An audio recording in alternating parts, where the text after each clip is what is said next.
right, guys. Welcome to the podcast, the PlayStation podcast, as it were, episode 6. Good to be here. Hope you're having a nice evening wherever you are. So, a lot to talk about this week. There's been a lot going on in the gaming scene. You can see playthrough of the Order 1886 being run in the other window there. Let's just flip over to that screen. So yeah, a lot to unpack from a tricky week, I suppose, if you're on the Xbox side of things. But we'll cover all that. So I hope everyone's doing well. What we've got coming up today, then. So to start with, what we'll do is we'll go through and take a look at some of the topics that we're going to cover this Sunday evening. We've got channel polls and some comments that you guys have been kind of taking part in during the last week. And we always look at around about a week's worth of polls on the channel. And then we'll move on to the main topics. And the first one I've put here is around physical media. Do we need physical games? It's a little bit controversial because I know a lot of people on the channel like to collect, including myself. But there's been a lot happening in terms of games, data on discs, more games coming out digitally. So the question really is, do we need physical media in 2025 and beyond? We'll come on to that a little bit later on. And then we have Sarach Bond's comments about exclusive games and how exclusivity is antiquated. Well, I don't want to go into too deep on right now on that, but we'll look at that later. This comes off the back of an interview Sarach Bond did with Mashable. And she goes on saying that people essentially think exclusives is old-fashioned. And we'll go into a lot of that a little bit later on today. We'll also take a look at Shuhei Yoshida's comments around the PlayStation 6 and what he believes that needs to be. Rather than focusing just on power, he's looking at innovation, right? He wants the PlayStation 6 to be about innovation. Things that PlayStation used to do. And there's a few examples I'll go through. But of course, power, but there's got to be something innovative for the gamers. And then we'll take a look at the next gen pricing strategy if the rumors and reports, leaks from a well-known industry insider, if they are to be true, if they are to be believed, then is it all over for Xbox even before the console generation for the next set of consoles? Is it all over already for Microsoft and Xbox? Again, from the Sarach Bond interview, she references that the next gen Xbox is going to be very, very premium, very high end. And we're talking, according to the leaks and reports, we're talking somewhere between $1,200 and $1,500, whereas the PlayStation 6 is likely to cost between $600 to $700, again, if the reports are to be believed. So if you're pricing your next gen machine at twice the price of your competitor, is it already flawed? So we'll move on to that. And then finally, we'll end with, of course, the biggest news of the week, which is Halo moving over to PlayStation when it comes out in 2026, which, to be honest, there's a lot of rumors and reports that have been going around for a long time. And ever since we had, just 4 games and more games coming out, plus we had Gears and we had Forza, you kind of thought, well, it's only a matter of time before we actually got Halo come over to PlayStation. So I know people are going left, right, and center, and they're going crazy all over social media. But the reality is, it was kind of expected, really, wasn't it? But we'll dive into that a little bit later on. So yeah, so a lot to cover in the podcast today.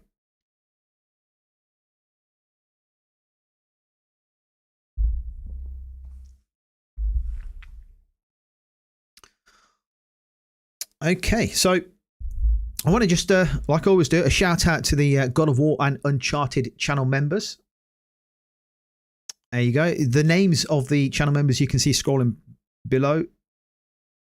And of course, thank you to everyone who tunes in, watches, likes, comments, and helps the community grow here on YouTube. You guys showing up makes all the difference on the channel. If you'd like to support the channel even more, hit that like button, subscribe if you haven't already done so. 90% of the people who view the content on the channel do not subscribe to the channel. consider becoming a channel member if it's in your means. Also, you can super chat to share your thoughts or start discussions in the stream. So let me know what you're playing. Let me know what games you're into right now. Let me know in the comments or in the chat later on in the podcast. If you don't have time to view it today and you view it later on, let me know what games you're interested in right now. For me, of course, it's Ghosts of Yotei. I'm around about 26 hours into Ghosts of Yotei. Loving it so far. Absolutely superb. And of course, in between Ghosts of Yotei, I am diving into Battlefield 6. And so far, I've got to say, Battlefield 6 multiplayer, that's the only thing I'm playing right now. It's actually quite a lot of fun. I have to say, the grind is pretty tough because I'm grinding my way through playing sniper with the sniper. And yeah, it's a grind. But yeah, like I said, it's only in between while I'm playing Ghosts of Yotei. So far, enjoying the Battlefield 6 multiplayer and having a blast playing through Ghosts of Yotei. But let me know your thoughts in the comments. Let me know how you guys are getting on. Let me know what you're playing right now, especially if you're playing Ghosts of Yotei, because I know a lot of people have played through that game and they're on their third and fourth playthrough. So very interested to, I suppose, hear how you guys have got on.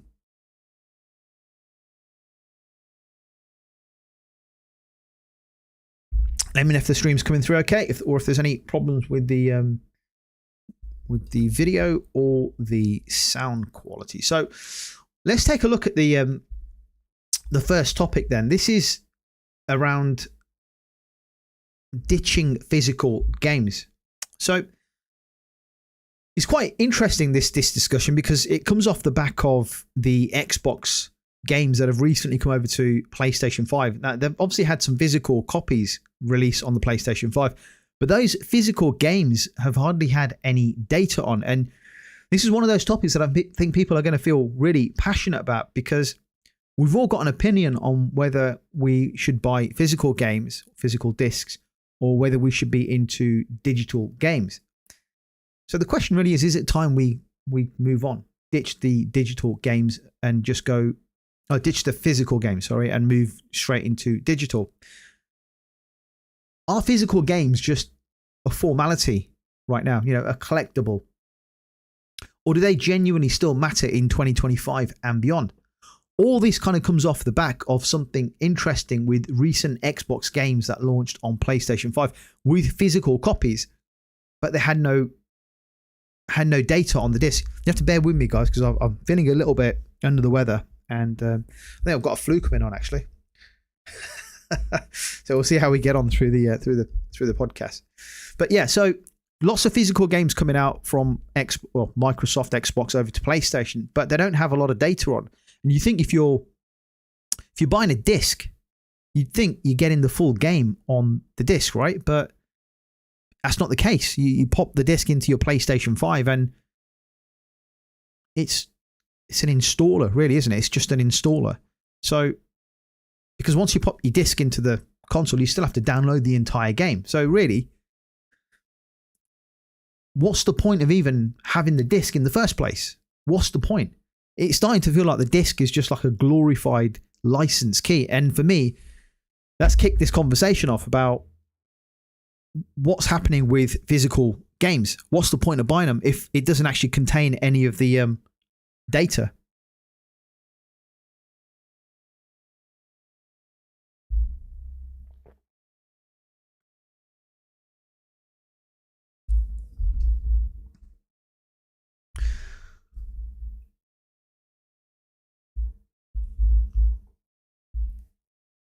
So if we're being honest, I think digital gaming, I have bought digital games before. I think they're really, really convenient, right?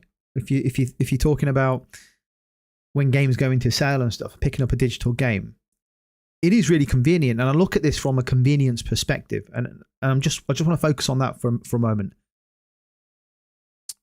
No discs to swap when you move between games. No shelves to fill. They don't create an area where you have to actually fill space. There's no cases to break, no clutter. Your entire library is sitting on your console. Now, I think I have got a problem here, guys, with my chat. It's not for some reason, it's not pulling through your comments.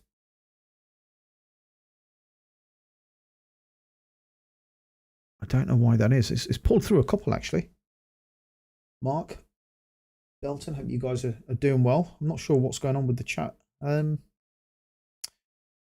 we'll keep going through. We'll crack on. So, yeah, digital games, right? There's no discs to swap. You share. You're not. There's no clutter. In other words, right? You don't have to break any cases. Your entire library sits on your console.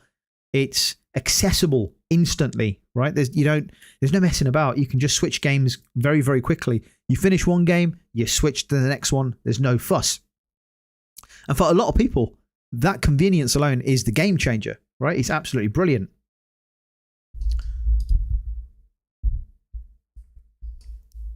Hey Miguel. Hey Buck, how you doing, guys? Thank you, Miguel. Appreciate your comment. So, convenience is there for digital games. No one can take that away from you, right? It is a game changer in terms of convenience. It's quick to switch games, and you get the games instantly, right, when you download them. So there is that convenience factor. For me, I've only recently gotten into collecting games, and I enjoy it. Right, I've only started collecting my physical games ever since the PS4, really, kind of the end of the PS4 era. I know that I've paid for my game, and the game is mine. No one can take that game away from me. Thanks, Roger. Buck, thank you. Physical is always the way to go, in your opinion. Yeah, I used to always buy physical games. I've always bought physical games, but I used to always exchange them, sell them, trade them in, and then get the next one, right? You buy a brand new game, you play it, you finish it within, a few weeks, then you go back, you exchange it for something else. I used to do that all the time. It was only until the end of the PlayStation 4 era that I really thought, actually, I quite like collecting. I quite like having my own game, because sometimes I do want to go back to them. I mean, back in the day, I used to have a lot of time, so replayability was great. But as you get older, there's less time to play and replay games unless you're fortunate enough to have that opportunity. So I've started collecting games, and I like the fact that I go in, I buy, I play the game, and then I can go back to it whenever I want, and then I move on to my next game. No one can take that away. But for PlayStation fans, I think it's quite interesting, because looking ahead, Sony's future, of course, it's heavily digital focused, but there is still going to be physical games. And what I mean is, in the past, there's been talk of a PlayStation launcher happening at some point if they continue down the PC route, right?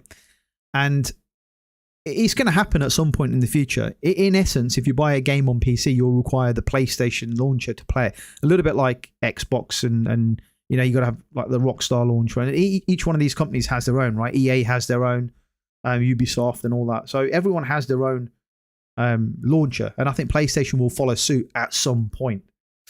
You still go retro game hunting? Yeah, it's pretty cool, actually, retro game hunting. I'm starting to do that with the PlayStation 3. I want to start the classic games. Like I'm always banging on about on the channel. I'm always talking about.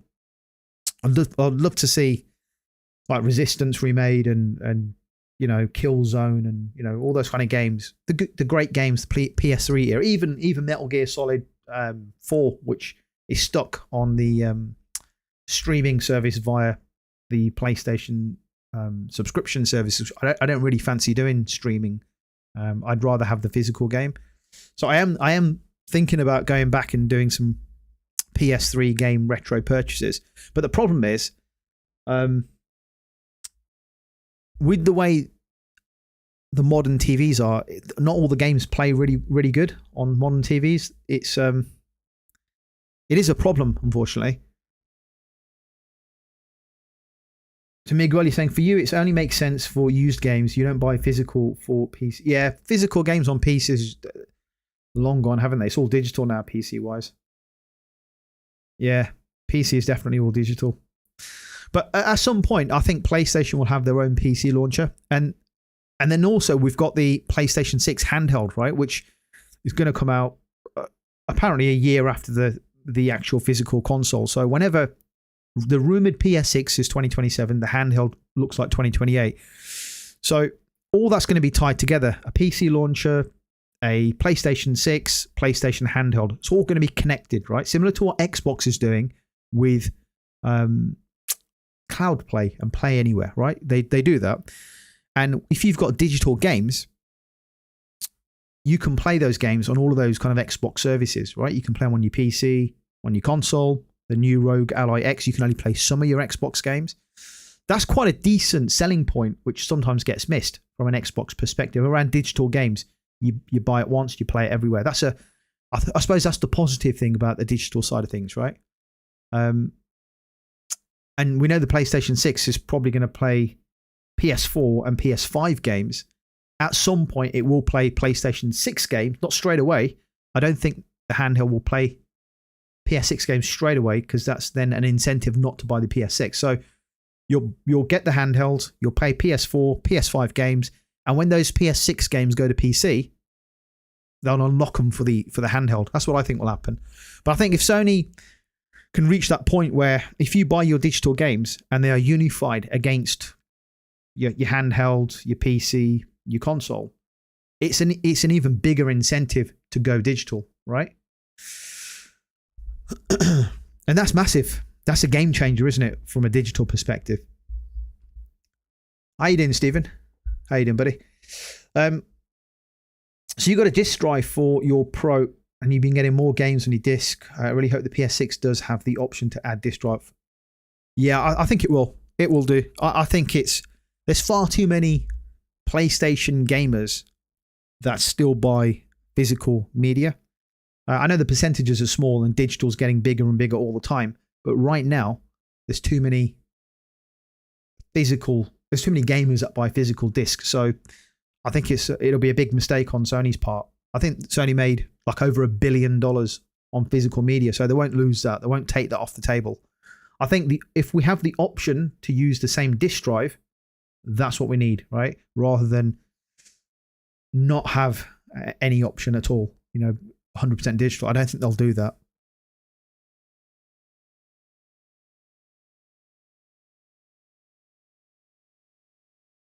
Buck, Roger, you've got your Mega Drive hooked up to a 1080p TV in the living room. The games still look good on it. That's fantastic. Forgot about the Mega Drive. Emulation on PC is easy and retro games look better. Yeah, there is a big market in retro gaming. It's because a lot of the games prior to PlayStation 4 didn't need the online server authentication and stuff like that. You just buy the game and it's yours on disc or cartridge, and you've got it forever as long as your hardware works. But if PlayStation implements the kind of this digital strategy, a bit like what Xbox has done or Microsoft has done, so you buy a game and it works on all your PlayStation platforms, that's massive. That's a game changer. It's a huge advantage that is, which Xbox currently has with its games. If you buy them once, and you hear the advertising, right? You buy the Xbox games once, you can play them on all your devices. So really good selling point. You imagine buying Wolverine. Well, maybe not Wolverine because it's coming out next year, but imagine Spider-Man 3, right? In, 2, 3, 4 years time. Or a Bloodborne sequel. Imagine buying that digitally on your PlayStation 5 or your PlayStation 6, and then being able to boot it up on a PC via the PlayStation launcher, on your handheld, right? Even stream it via the cloud, all tied to your PSN account, right? You don't need to buy it separately for PC. You don't need to buy it separately for your handheld. And that's the advantage of what the Xbox platform is doing right now within the ecosystem. If you game on PC currently and you already have, let's say, Ghosts of Tsushima on PlayStation, you cannot go and play it on your PC. Right, I've had to buy it separately on PC because I bought Ghost of Tsushima, and I've had to buy it separately for PC, even though I've got it on PlayStation. And that's the problem right now with the ecosystem. It's not really connected, and when it does connect properly, I believe that will be a game changer. You buy your digital games, right, that you purchased on PS4 and on your PlayStation 5, you'll be able to access them and play them on all your devices. That's fantastic. And in the future, when PlayStation launches the PC launcher, you'll be able to play those games on PC as well. So I think that's going to be absolutely massive. And that's the advantage that Xbox has right now with its platform. But because of its hardware and its brand struggles, that feature typically gets missed. You know, you buy it once, play it on any device. So, Buck, you're saying PS4 doesn't need internet to play games ever. My PS4 wasn't hooked up to the internet for years. Yeah, that's a fair point. That's a fair point. There's a lot of games on the PlayStation 4 that don't require any internet checks. In fact, you can play many games, even on the PlayStation 5. You can play a lot of games that don't necessarily need the kind of online authentication. I'll come on to that a little bit later on, actually. Stephen is saying the fact that the PS6 will be the only console that plays physical games, that will be a deal breaker for a lot of people. That's a good point, actually. That's a really interesting point. How you doing, Holomoko? Hope you're doing well, buddy. The PlayStation 6 could be the only console if the Xbox is going to be a hybrid console, a hybrid PC model.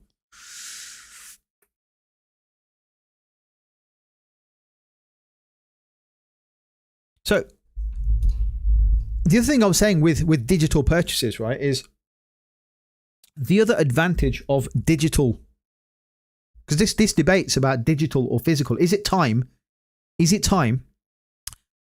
get rid or ditch physical games? As someone who collects physical media, that's the question. Is it time we get rid of physical media, games, discs, and move over to digital because of all the things Microsoft have been doing? You know, there's not a lot of data on some of these discs. They don't have the full game. They're just key cards. Nintendo's doing it. Do we ditch physical media? Another benefit for digital over physical, because we're just talking about the digital benefits with digital storefronts, right? PlayStation specifically, I'm talking about. They always have discounts, always, all year round. There's lots of discounts on the PlayStation Store. Big discounts, sales, Christmas, Halloween. We've got a 75%. There's the Planet of PlayStation or whatever you call it. There's always discounts. Some really dirt cheap games on there.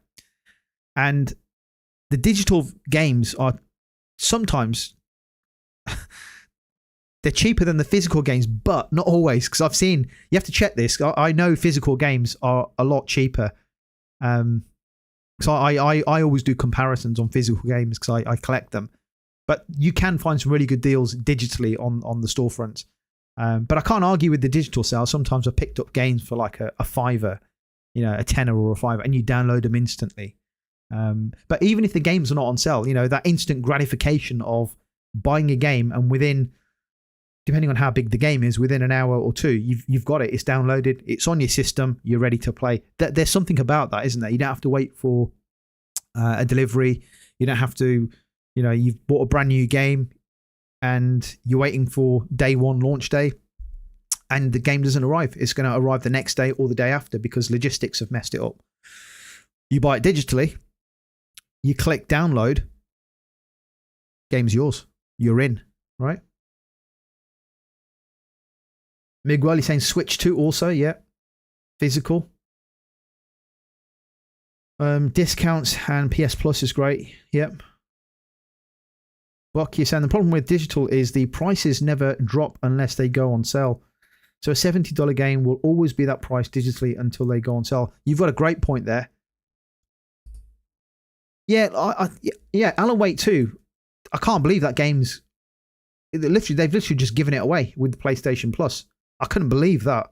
Such a good game. It's one of the best looking games on the PlayStation 5. But you're right. If there's no sale, the game's full price. Always full price. And a lot of the times I notice on the storefronts, you can't. The offer is only on like the premium edition. So even like the standard edition doesn't get discounted. It's like the deluxe edition, and it's like it's gone from $100 to $79.99. You don't want to pay. I want to pay like 10 quid, 20 quid. You know, sometimes. So I get it. This physical is still, I suppose, overall cheaper, but you can get some really good digital sales from time to time on the storefronts. So Buck, you're saying you're fine with digital games as long as it's around 10. Yeah, that's exactly my point. Some of the older games I've picked up, like Mad Max. Remember Mad Max, right? I did stream it once on the channel. I think I took it off now. But I picked that up for £7. Brilliant game. Mad Max. It's a classic, but it's a really good game. It's really enjoyable. But one of the advantages I wanted to say with the digital downloads, right? Let me give you an example, right? It's May 2026. You all know where I'm going with this, right? It's the night before GTA 6 launches, right? A bit like Christmas Eve, the night before GTA 6. The digital demand for GTA 6 is going to be off the charts. I was kind of debating myself on this one. It wouldn't surprise me if Rockstar released the game digital only, but I don't think they would do that. There's too many people that collect games, so I don't think they would do that. I wouldn't put it past them though. Anyway, the night before GTA 6, right? Midnight downloads are going to be crazy. Now, this is where you've got that convenience factor, right? While you sleep, the biggest ever game is going to be waiting for you when you wake up. It's going to be one hell of a gaming experience. You know, instantly on launch day, no messing around with deliveries. As I said, you haven't missed that delivery. It's not coming tomorrow. It's already on your system.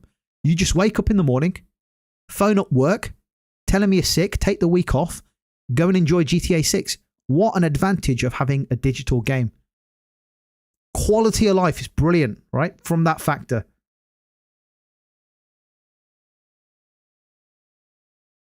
Control. You bought Control Ultimate Edition for $4 during the Steam sale. That's incredible. Yeah, Mad Max is a great game. I love that game.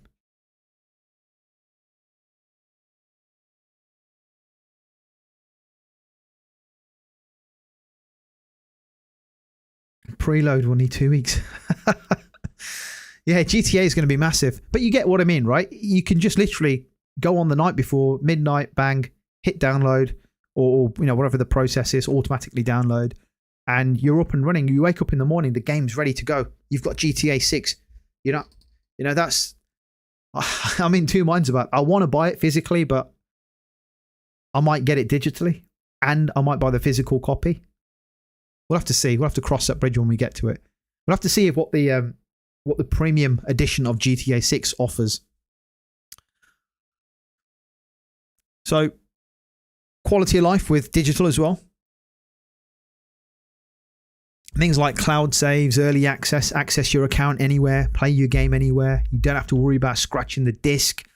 You know, people have got multiple devices. You can play it on different devices if you've got like the Xbox thing set up. So I get why digital gaming is on the rise. Convenience. You can play it in multiple places if you're with the Xbox ecosystem. Kind of the instant downloads. You can order games and play them pretty much instantly. Pre-download, pre-order, all that kind of stuff. It makes a lot of sense, right? It makes a lot of sense digitally. Stephen, you saying, have you ever been to a midnight release, either game or console? Yeah, I did. I went to, let me have a think now. So we did, no, it wasn't a midnight. It was a midnight release, but I didn't turn up at midnight. I turned up at 4 a.m. It was the PlayStation 3 launch. We had pre-ordered the PlayStation 3, and the shop doesn't exist anymore. It used to be called Electronic Boutiques. And we went to, we pre-ordered the game, and we had a number. So, and it gave us an estimated time. They told us, if you're on that number, don't turn up at midnight because you won't get into the shop. They're only allowing one person in at a time, or 2 people in at a time. Huge crowd outside.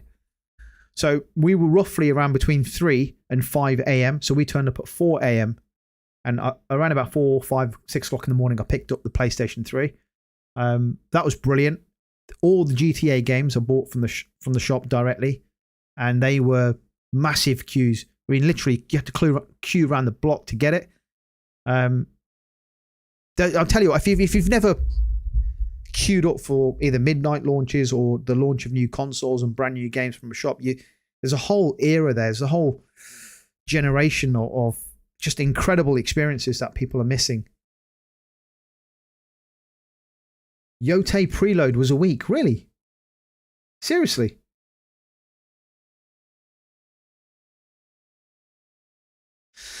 Yeah, same. But Buck, I want physical media, physical games, to always have an option. I hope you can hear me. I hope I haven't pulled the lead out. Yeah, there's got to be an option to play physical media all the time. All the time. Stephen, he's saying they don't do that anymore. No, they don't. Unfortunately, no. Those days queuing up for your game, because the thing about those moments are, right, people in the queue who are waiting with you, those people are all in the same boat as you. They've all got game. They all love gaming, right? And they're all looking forward to picking up the PlayStation, as it were, back then. And everyone's talking about their own gaming. What's your favorite game? You know, what level have you got to? How far have you got in this game? And everyone's discussions are really, really interesting. So you're in with the same crowd. It's brilliant. It really is great. Well, it used to be. It doesn't happen anymore. So I suppose those are the pros from a digital perspective. And I'll flip this conversation because I still love physical games. Right? I still like collecting physical games, and I think there's an argument to keep them around for a very, very long time. So with physical media, when there's a little bit of misunderstanding here. When you buy a physical game, you own it. It's yours. You keep it forever. You can sell it, trade it, exchange it, lend it, smash it, bin it, do what you want, display it, keep it for as long as you want. You can keep it forever. It's yours. When you buy digital, it's not quite the same. You do buy a license, and I'll talk about the physical game too. For digitally, you do buy a license, and that license technically can be limited or taken away. If a publisher pulls something from the store, or if Sony removes it, it's gone. You still have your download. You've got that, but you might not be able to re-download it in the future if something happens to the account, or if there's a piece of music on there and there's some technical issue with the license, and then that music's removed from the game. It might affect the game. There's a lot of things that could happen that I suppose are out of your control, and I don't like that out of your control bit. Some people are going to argue that it's the same with physical discs, physical media. And it's important to note that when you buy a physical disc,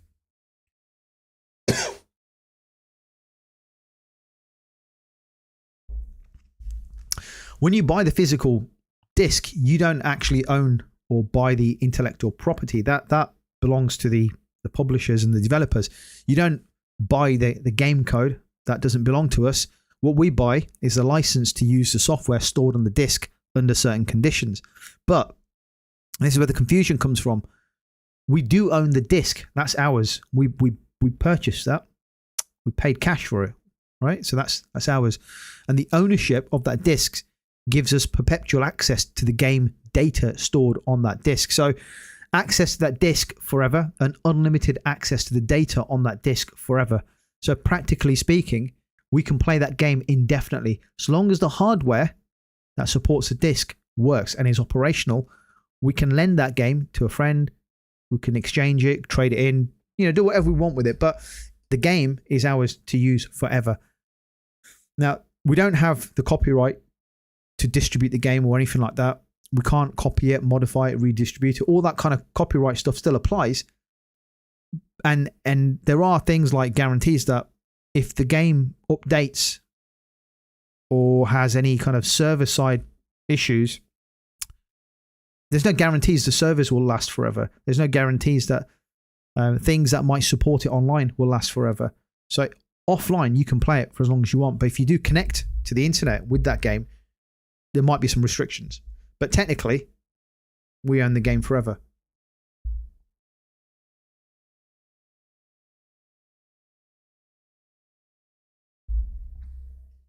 Buck Roger, you're saying some physical games jump up in price.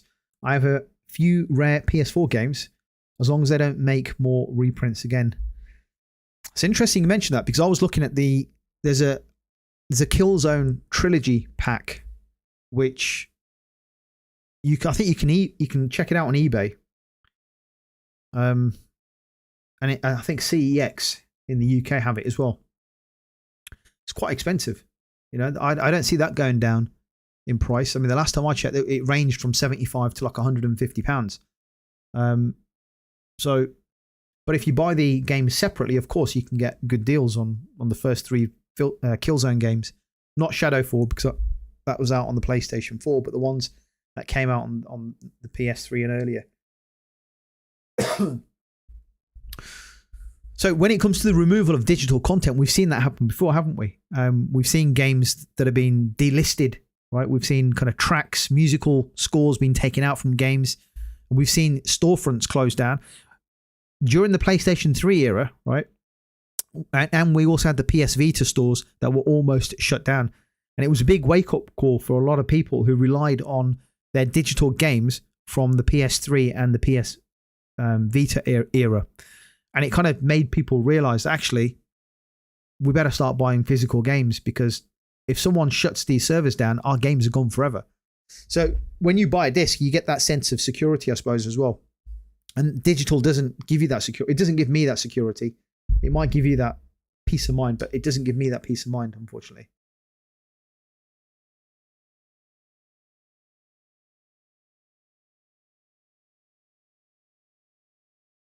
So Buck Roger is saying the trials of Cold Steel games were rare on PlayStation 4, but they got reprints done by places like Limited Run Games. Yeah, Limited Run Games, they do small batches, don't they, for games, as it says in the title.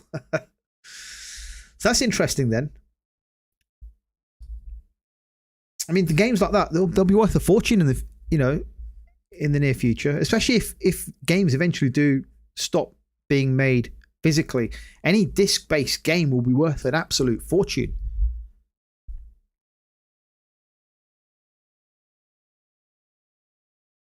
And the other thing I really wonder about as well is like the preservation of certain games. You know, if certain games are only available digitally, what happens when things get switched off? What happens when servers go down? What happens when they're pulled? They're no longer available. What happens then? At least if you buy your game physically, you know, PlayStation 1, 2, and 3, maybe PlayStation 4 as well, these games are going to work 10 years down the line. You just don't know with the digital games. Oh, they've done the same with Yakuza games as well. That's interesting. The one game I'm trying to get hold of physically is Baldur's Gate 3. They seem to be out everywhere unless you go directly to the actual publisher. But I was hoping to pick one up last. I think it was just after the Summer Games Fest. Very expensive though, Baldur's Gate 3 physical copy.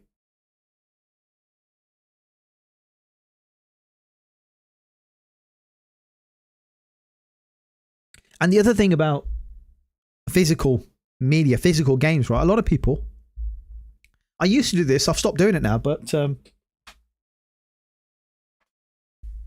see, like these, I don't know if you can see that. That's a steel case, right? I love collecting stuff like this. I used to do it years ago, and it's great collecting things like that. So sometimes it's not just about the physical game, it's the stuff that comes with it. You get like, years ago they used to have inserts, right? Little instruction guides and little photographs, cards and things. You know, those are the kind of things that I used to like collecting. You don't see them very often now, and kind of special artwork and stuff like that. You know, they're pieces of gaming history, and you don't get that with digital, unfortunately. So really, for people who like collecting games, it's not always about just having the game. It's about the stuff that comes with the game, right? And I think people with slower internet connections or limited bandwidth is still a huge advantage. It doesn't happen that often, but think back to when PlayStation Network's been down. Right, it's happened before, hasn't it? The Xbox Network's been down. There's a frustration of you want to get in, you want to play your games, but all of a sudden you can't access them because the systems are down. You know, you never have to worry about that if you play your games offline. So there is a convenience side with the digital media, But physical for me, just there's that level of independence and real world ownership and like the collecting side of things, which I really like. And I think if we look at the future of gaming, I think the realistic future, because a couple of people have mentioned in the chat, about whether the PS6 is going to be digital only. We're hoping that there's going to be physical media supported going forward. I think the future is somewhere in the middle, isn't it? I think we are heading towards an all digital future. We know that it's going to happen at some stage. It's going to happen. It might not be in 5 years, might not be in 8 years, might not be in 10, but it will happen at some point where 99.9% of the games released are digital, but there will always be the option to buy some physical media. Like vinyl records have made a comeback, haven't they? There used to be record players everywhere. Then all of a sudden they just stopped making them or significantly reduced the amount of vinyls, but they're still making a comeback. They're still available for people who want to buy them, like CDs and songs, right? You can get them through kind of iTunes and stuff or Spotify, but some people still like to buy the CD cases and collect music, right? So I think there will always be an opportunity to buy physical media. The problem is, as digital games get more and more popular, and over the next 10 years, I think we'll start to see Sony significantly reduce their physical media output. I think the price of the physical games, they're going to get more and more expensive. Not ridiculously, but I think they're going to go to 80, 90, $100 over the next 5 to 10 years. I think that will be a reality. And again, that will move people over to digital games. I think it's going to happen. They'll use companies like limited run games to produce a small batch of games, and then once they run out, that's it. They're out. There's no more. So you'll get like special edition. Sorry, you'll get special editions of like The Last of Us Part 3, or Spider-Man 3, or Venom or something. And then once they're gone, they're gone. The rest of it is just going to be digital.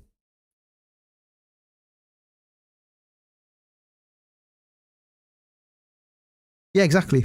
Physical games have real world value. You can trade them in, you can sell them, you can sell a few of them and buy a brand new game. You can do what you want with it. There's always that resale value, and digitally, that digital games don't have that resale value.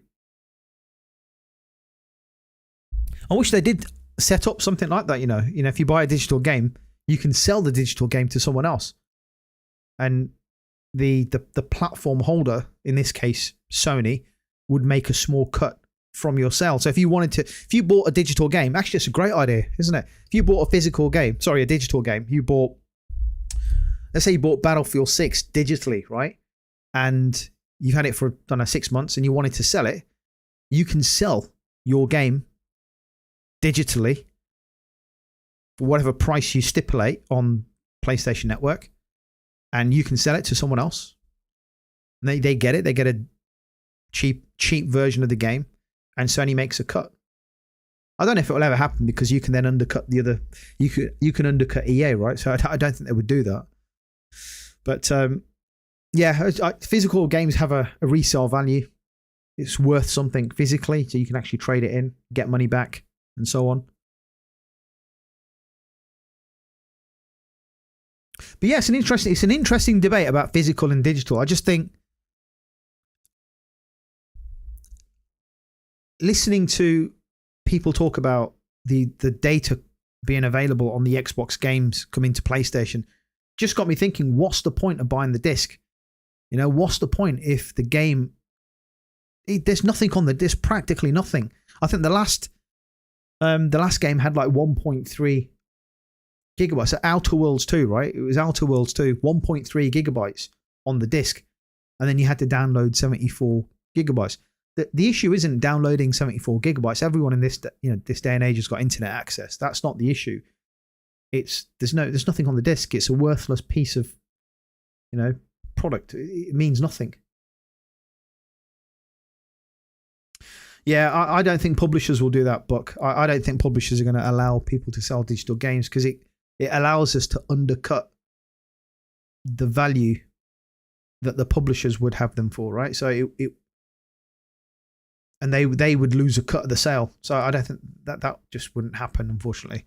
I think it's a good idea, though, allowing us to resell our digital games. Even if it was back to the publisher for a fraction of the price. But again, that's like getting a partial refund, so I don't think they would do that. So yeah, I mean, let me know what you guys think. I mean, the worry for me is over time, digital media is going to just consume anything physical, and especially when you get things like if PlayStation does what Xbox does with its, play anywhere, it encourages digital sales.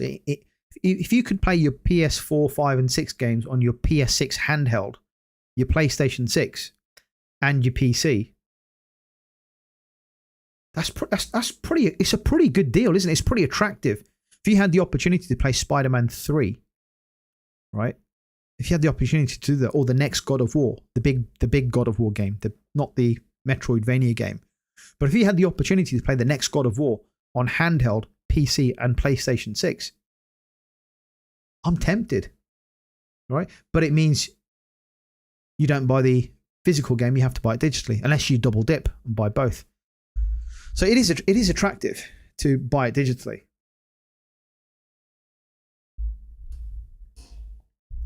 Not all Xbox games. No, they're not. No, they're not. Some are.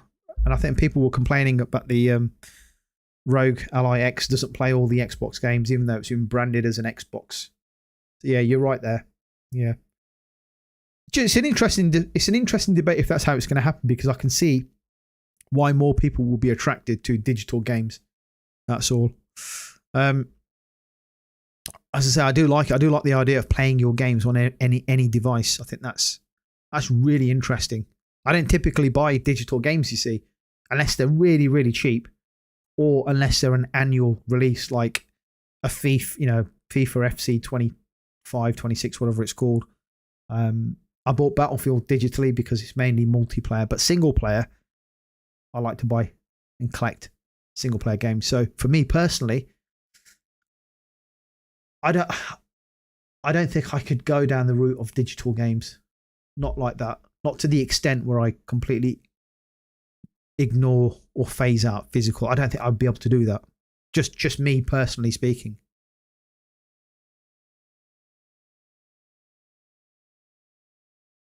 So this in the background, The Order 1886.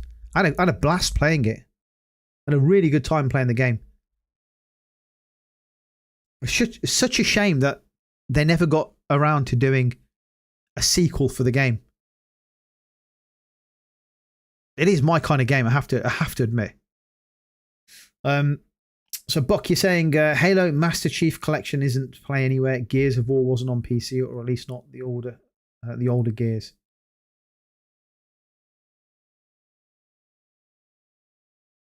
Gears of War's not on PC. Is it not available through Game Pass?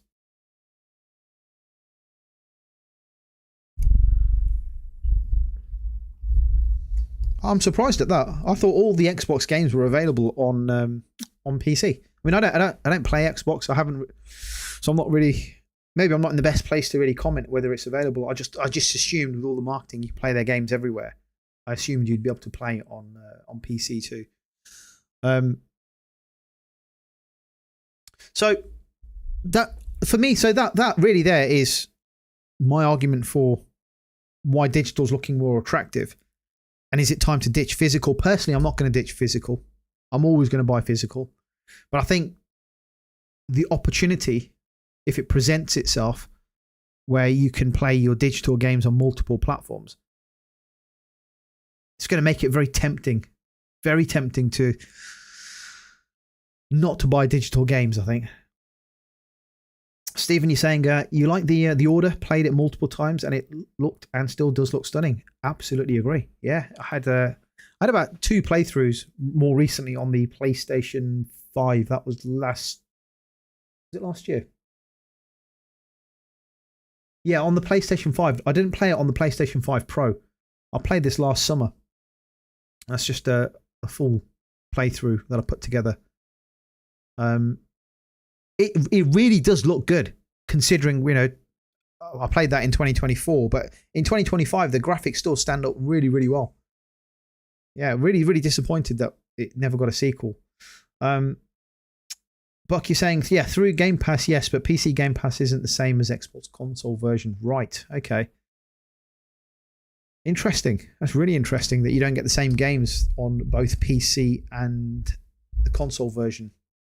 Wonder if that'll change going forward with the hybrid stuff. So I wanted to move on to the next part, which was the comments made by Sarach Bond, and really she's having a pop at. She's having a go at people who are invested in exclusive content, and let me just show you something, because this Bucky saying the Order 1886 great game. You have the platinum for it. Fantastic. Your complaints of the boss fights aren't fun and the game ends right as the story gets really good. Yeah. It feels like what we played. Oh, you shouldn't be seeing that. Kids, look away now, quick. It feels like the game finished, right? The game felt like a prologue, right? The game was just starting, and you've learnt the controls. The scene is set, and now you're ready to explore the world, and then it ends. So it definitely needs a sequel. I put this out on the channel, on the YouTube channel, right? I put it for a reason, and this follows the comments made by green screen equals Xbox show. Not sure what you mean there, bud. So yeah, I saw this, and this is off the back of Sarach Bond's comments, right, about exclusives are antiquated. Now, the problem is, think about, forget like consoles, forget gaming for a minute. Think about just think about companies, big companies. Think about the leaders of these companies, right? You never see the leader of Apple walking about with a Google phone, right? You never see like the heads of other businesses walk about with a competitor's products. Have you ever seen Ken Kutaragi or Shuhei Yoshida or Herman Holst, right? Hiroki Totoki, Nishino. Yeah, you've never seen these guys sit there playing with their Xboxes with media taking pictures of them. It won't happen because it's bad for the brand. It's bad for the brand of the image. And you've got the head of a competing company walking in with a competitor's console and taking pictures. Obviously it's staged. The photo's clearly staged, but you wouldn't do it because it's damaging to your own brand. You know, it's you just wouldn't do it.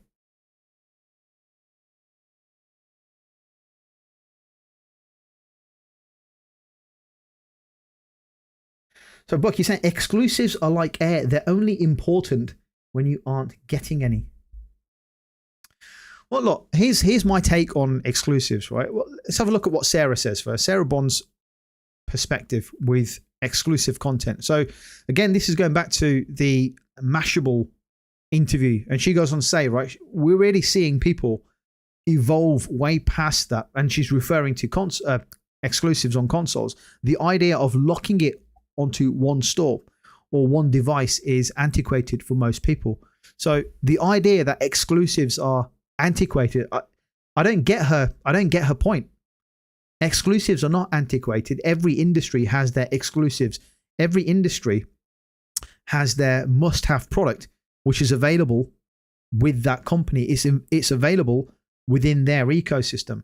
That's their selling point. That's their unique selling proposition to their audience, to their fans, to their customers, right? Otherwise, what differentiates you from other people, from other businesses? Sotness, you're saying it's just pandering to a fan base you're trying to monetize, like Halo Warbond in Helldivers 2.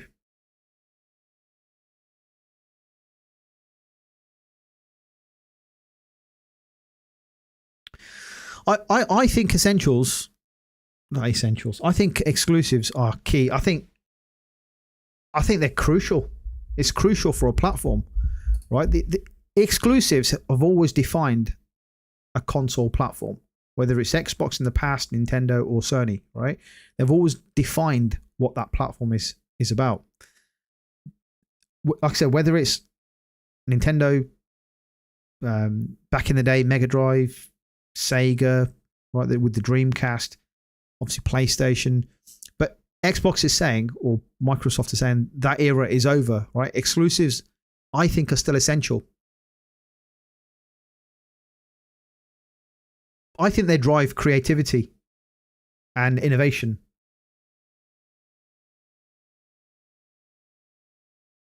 Oh yeah, absolutely, Buck. I think the spin here for Microsoft is that it hasn't worked, has it? What they're doing hasn't worked. So let's just say exclusives are bad, and let's have everything open up, because that works out better for them. It works out better for Microsoft if all games are on every platform, and there's no barriers, because they can then enter all markets, and they want to enter the PlayStation platform. They want their games on there. And the only way they're doing it at the moment is by going third party.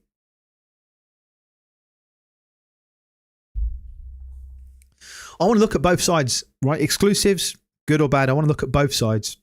I think exclusives gives consoles their identity, right? I think if you look at PlayStation, it's synonymous, right, with God of War, right? With The Last of Us, Spider-Man, Horizon, many of the games like it. If you think about Metal Gear Solid, right? When people say Metal Gear Solid or Hideo Kojima, Silent Hill, Final Fantasy, the first thing you think of is PlayStation, right? Even when people used to talk about GTA, they used to think PlayStation because it used to be exclusive to PlayStation. It's different now because it's been multi-plat for a long time. But you know what I mean, right? When people think of Mario, Zelda, Pokemon, Donkey Kong, you think Nintendo. And when people we used to think Halo, Gears, Forza, used to think Xbox. And that's what exclusives do. And that's the power of exclusives. It's about that brand loyalty and that connecting to that brand. If every game is everywhere, I've said this before, if every game is everywhere, what's the point of having a console? What's the point? There's nothing to differentiate between each platform if every game is in every place. You're 100% right, Buck. 100% right. I will talk about this in a second, but Nintendo has the weakest hardware and yet sells absolutely tons of their consoles all the time because they've got great games that are locked to their platform. And that's nothing to apologize for. That's their product. Why should they give it away for free on every platform? How you doing, Russ? No, you're watching the Eagles game. That's okay. Hope you're doing well, bud. Hope you're doing well. And we have Game Warrior. How you doing, Game Warrior? You want to ask when the Nintendo Switch 2 price will drop? Any ideas? It's not dropping for a few years. Let's put it that way. It will not be dropping in price. You know what? Before the Switch 2 came out, even the original Switch was still like full price, right? For a while.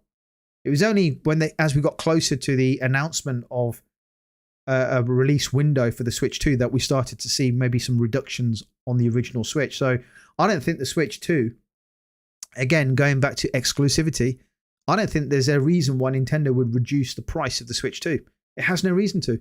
It's selling, well, it was selling really, really well in the first month or two, right? It sales have slowed down a little bit, but they'll pick up over Christmas. Guaranteed. Every kid wants a Switch 2 and a PlayStation. And if you look at streaming services, like, what's the point of having like Netflix and HBO if they're identical to Disney and Amazon Prime Video? What's the point of having differentiators if everything's the same? You can't tell the difference, right?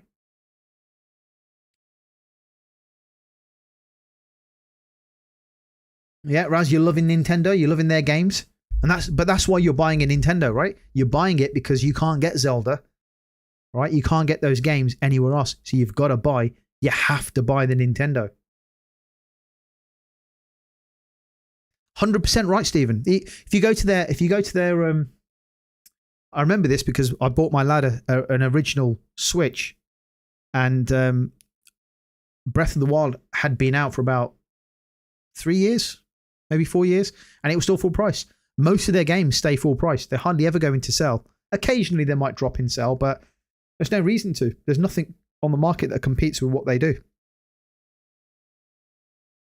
I think exclusives, right? If you think back to the games you've enjoyed, where you've played them, they create that emotion, don't they? They create a connection with the platform you play it on.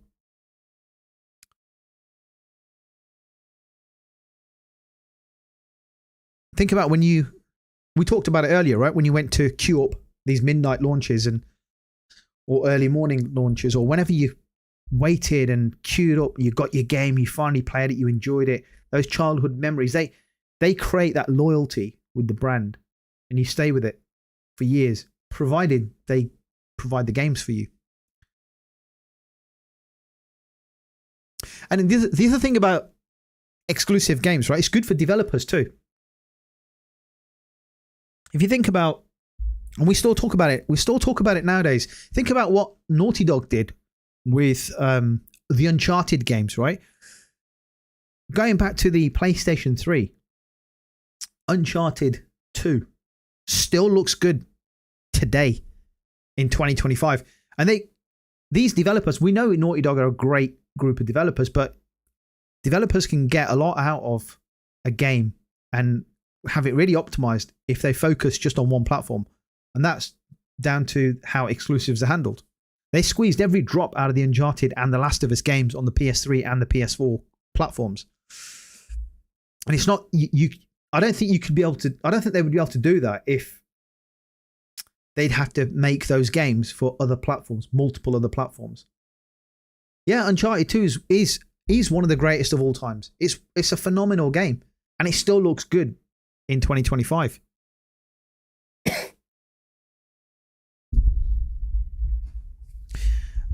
And I think this is the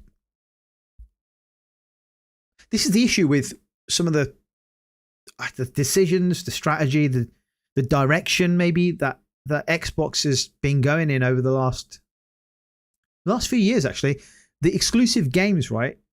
They justify that investment into the ecosystem. So we all know that consoles lose money in the first year or two, sometimes 3 years, right? Before they start making money back. They lose money when they first release the consoles. And then when the platform holders, when they make a revision to the design, or when they make the slim, they're taking parts out, becoming more efficient with the production, the manufacturing process. And they'll take out the disk drive and have a digital one, or they'll reduce the memory, or they'll find better ways and cheaper ways to manufacture the console and start making profit. So the first couple of years they always sell the hardware at a loss, and then they start making profit. But the real money comes down the line through software and services. That's where they make their money, having absolute exclusive games just for the platform. That's where they make their money.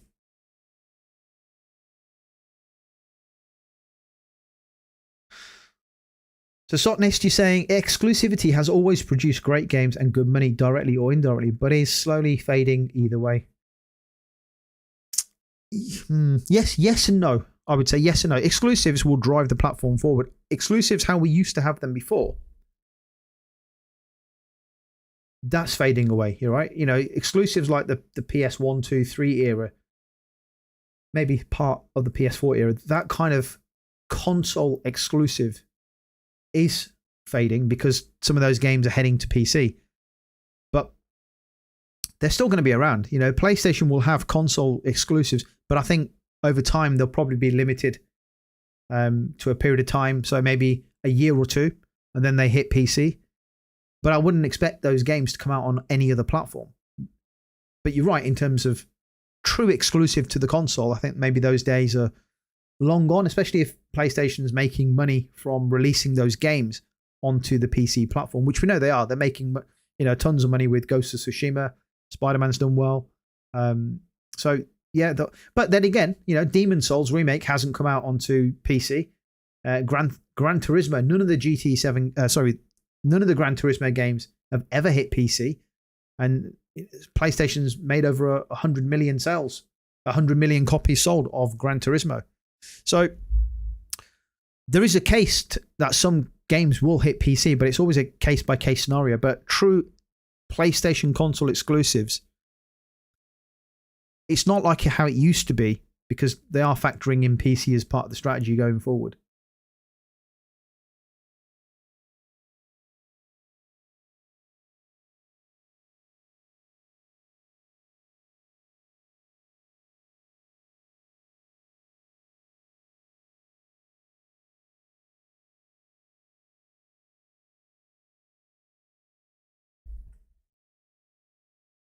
As you're saying, there seem to be timed exclusives at this point. Yeah, a lot of the games seem to be. There's money on the table for PC. I think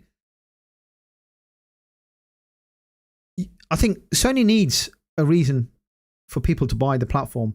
If you can buy your games day and date on PC, very dangerous ground for Sony, because people will just say, well, what's the point of buying a PlayStation if you can just buy your games on a PC? What's the point? And I don't think PlayStation or Sony want that conversation to happen. I think they're okay with that conversation to happen 2 years down the line, maybe 18 months. If a game comes out, it's doing well, let's earmark it for... Actually, it's probably already been earmarked for a PC release, probably a couple of years down the line. And I think they're happy with that. I think that they're okay with it goes to PlayStation first, and then, I know, 2 years down the line, we get it out on PC. And then a year later, we drop it into PlayStation Plus. And if that works, it works. But I think there needs to be that period of exclusivity, which allows the people who have purchased the console for it to be justified. Otherwise, what's the point in having the console, right? You've got to have a reason to buy it. Game Warrior 7, you're saying, I said to everyone that when PlayStation 6 next-gen handheld console in 2027.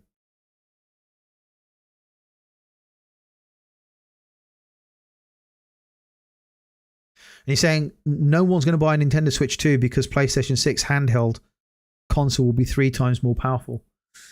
Well, this is another market that Sony's trying to go after. They've had success with the PlayStation Portal, right?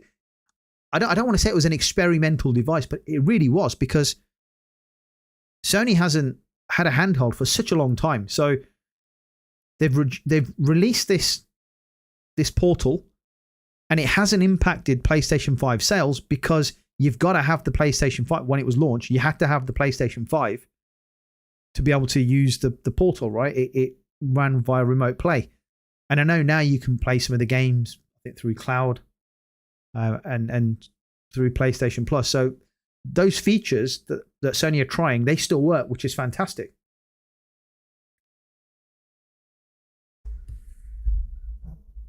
Shigo Thurps, thank you, buddy. I appreciate that. I love looking like a bacteria.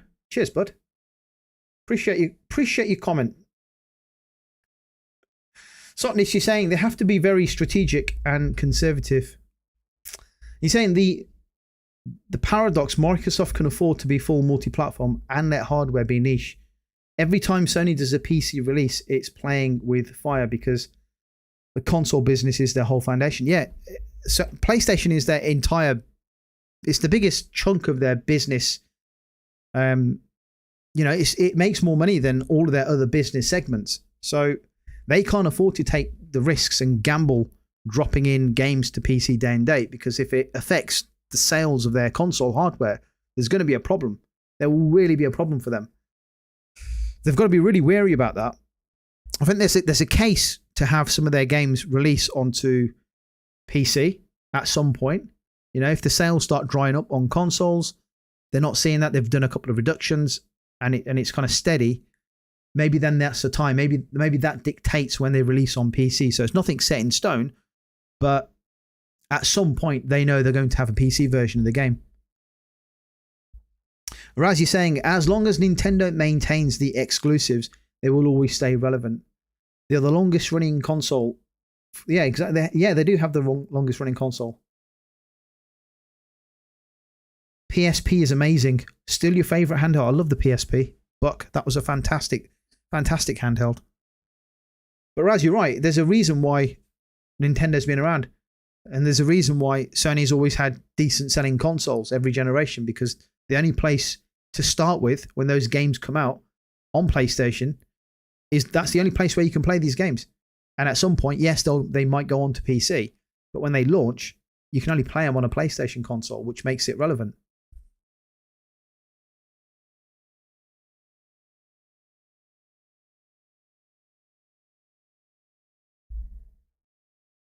So let me ask you guys a question then. Do you think, right, do you think the console identity, do you think it can survive if the games go multi-plat? So if the games go everywhere, so like what Sony's done with Helldivers 2. I know that's an extreme example because the game was already out and they wanted to put it onto another platform. Xbox's case with Gears, with Halo, with Forza. Do you think if console makers release their games on all platforms, can they keep their identity relevant? What do you think? Let me know.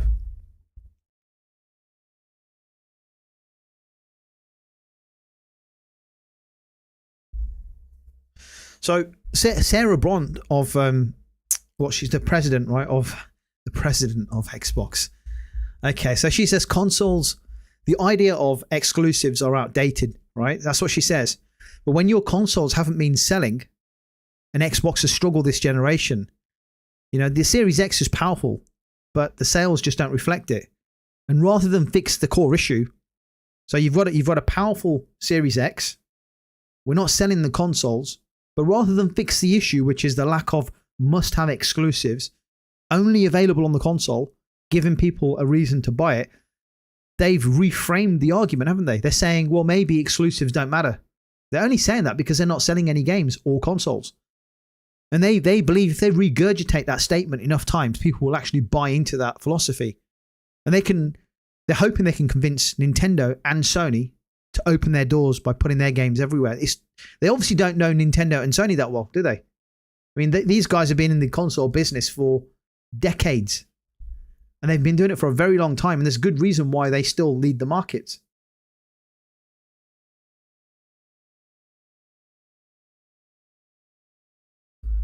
Buck, you're saying PlayStation should never release games on PC. It sends the message that you can skip a PlayStation and just wait a year or so for the game to drop on PC. Yeah, that's a danger, isn't it? That's a danger. I think if there's a set time frame where Sony says, look, all our games are coming to PC in a year or 2 years, it's dangerous. Like you say, people might just think, well, I'll wait it out. I'll wait for it to come on PC. There's no point owning a PlayStation. I suppose if there's never a declared time frame, that might be the next best thing. Will Sony ever say we're never going to release on PC? I don't think they'll say that. I think there's too much money on the table. So I don't think they'll say that. But I think not having a clear time frame and just keeping it kind of ambiguous, right? Just keep it open. That might be the next best thing for Sony. Who knows if it's coming to PC? You might have to buy a PlayStation. You might not. I think that's probably the next best thing. How you doing, Petrov? Hope you're doing well, buddy. Buck, you're saying, so not all exclusives need to stay exclusives or gamers will leave for PC. Yeah, it's tricky, isn't it? It's tricky. And Raz, you're saying, I agree. So you're agreeing they should go back to having true exclusives. But they do want money from PC. It's a huge market. Yeah, see, it's tricky. It's a tricky debate. It's at the moment they're kind of saying maybe every year, maybe every 2 years, we're going to release the game onto PC. What if they said, actually, we're not putting anything on PC? When the PlayStation 6 come out, then we'll look at our PlayStation 5 games. Yeah, and maybe some of those PlayStation 5 games come to PC.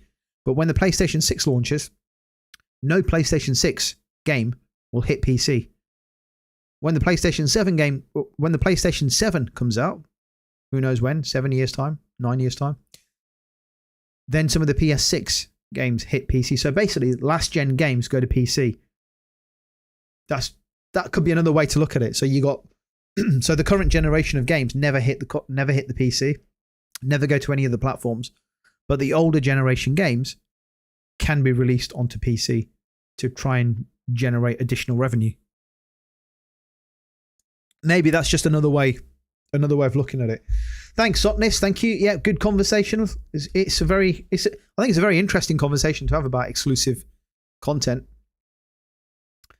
Bucky saying Nintendo is the perfect example. Most people who own a Switch bought one much later because of all the exclusive games in the system. Yeah, I cannot see Nintendo ever. No, I can't. I cannot see Nintendo ever releasing a game on PC. Unless they,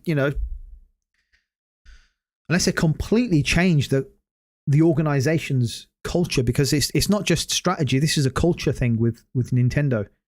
It's deeply ingrained in the business and how they're going to operate as an organization. They are exclusive. If you want their games, you have to have a Nintendo console of sorts, right?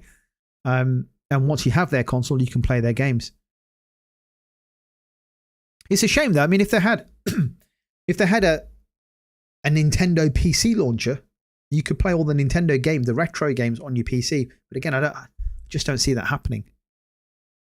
So as I was saying, this statement from from Xbox's point of view, this statement, it's a clever move, right? It's a clever business perspective, because what they're doing is they're moving the goalposts, aren't they? Right? When the console isn't selling, you change strategy, right? So the console's not selling. Now what we're going to do is change strategy and focus on services and Game Pass, cloud streaming, and cross-platform availability. And we're going to redefine what success means.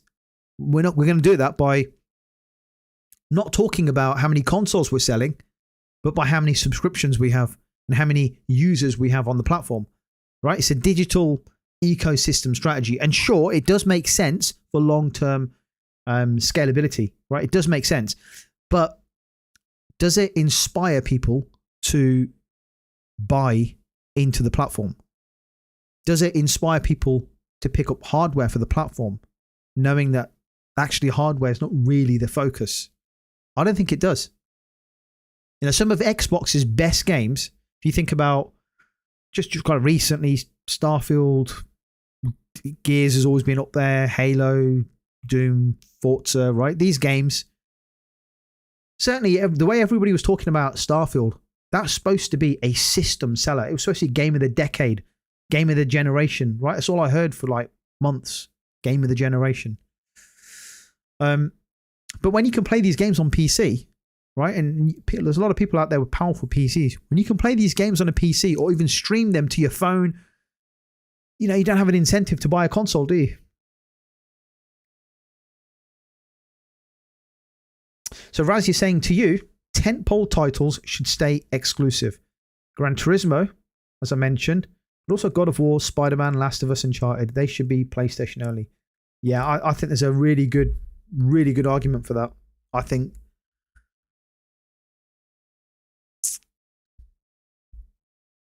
I can see an example where let's say God of War 2018 came out, okay?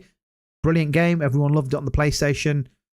And then Sony knows we're working on the sequel, God of War Ragnarok, and we want to attract a bigger audience for God of War. So when Ragnarok comes up and comes out, we want to get, maybe we can get a few people who maybe normally would game on PC. Maybe they want to buy a console. Maybe their second option is a console. So let's release let's release God of War 2018 onto PC, maybe 6 months before the sequel comes out. And then if those that really enjoy it think, my God, I can't wait to get Ragnarok. Oh, I can only get it on PlayStation. It's not available on PC for another 2 to 3 years. Maybe they're hoping that might entice people to pick up a PlayStation. Either way, I suppose the point either way, this strategy of releasing games on PC, it's not hurt the PlayStation 5, is it? I mean, they're breaking records almost every quarter in terms of sales. God knows what's going to happen when the GTA 6 bundles come out. But I do. There is a worry, just that little thing in the back of the mind that says their business is supported purely by consoles, and they need other legs to support the business. And of course, they've got subscription. They're looking into cloud tech, and maybe PC is a viable option at some point. But just got to be careful they don't kind of take that reason away for owning a console. The reason why people buy it is because they enjoy playing these single player games, and typically, the best place you get these experiences is typically on a PlayStation. Game Warrior saying you heard from Insider Leak. He said PlayStation will allow physical games for their handheld console because they don't want to lose sales. Really? I haven't heard that, to be honest, Game Warrior. I think the handheld will be a completely digital device where you can play your PlayStation 4 and PlayStation 5 digital games, PlayStation Plus games. If you subscribe to PlayStation Plus, I think if you've got physical games, you could. If you got discs, you'd be able to play them via remote play. Maybe cloud streaming. But I'll be shocked if the handheld device supports a disk drive. I'll be shocked because it's way too bulky, right? It's too big.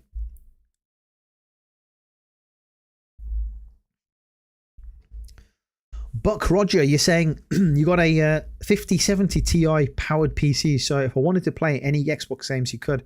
It's a pretty powerful console. Good card, that. It's a very good card.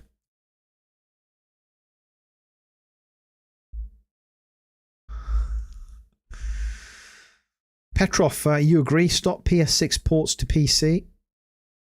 Raz, if they did a longer timed exclusive, say 4 to 5 years, I think that would be a better strategy. When it's basically a year, it makes it easier. Yeah, I think so. I think a year is not long enough. I think it needs to be a lot longer than a year. I think it needs to be at the very minimum, it needs to be at least 3 years. 3 years. For 3 years, that game stays on the platform. Maybe it has, discounts along the way, maybe a sale or something at some point, but it stays on the platform. Encourages people to join the platform, and then at some stage drops into PC, maybe PlayStation Plus as well. I think that's a fairly decent length of time. Ghost of Tsushima took 4 years before it hit PC. 4 years, and it sold really well. So even 4 years works, doesn't it? I think.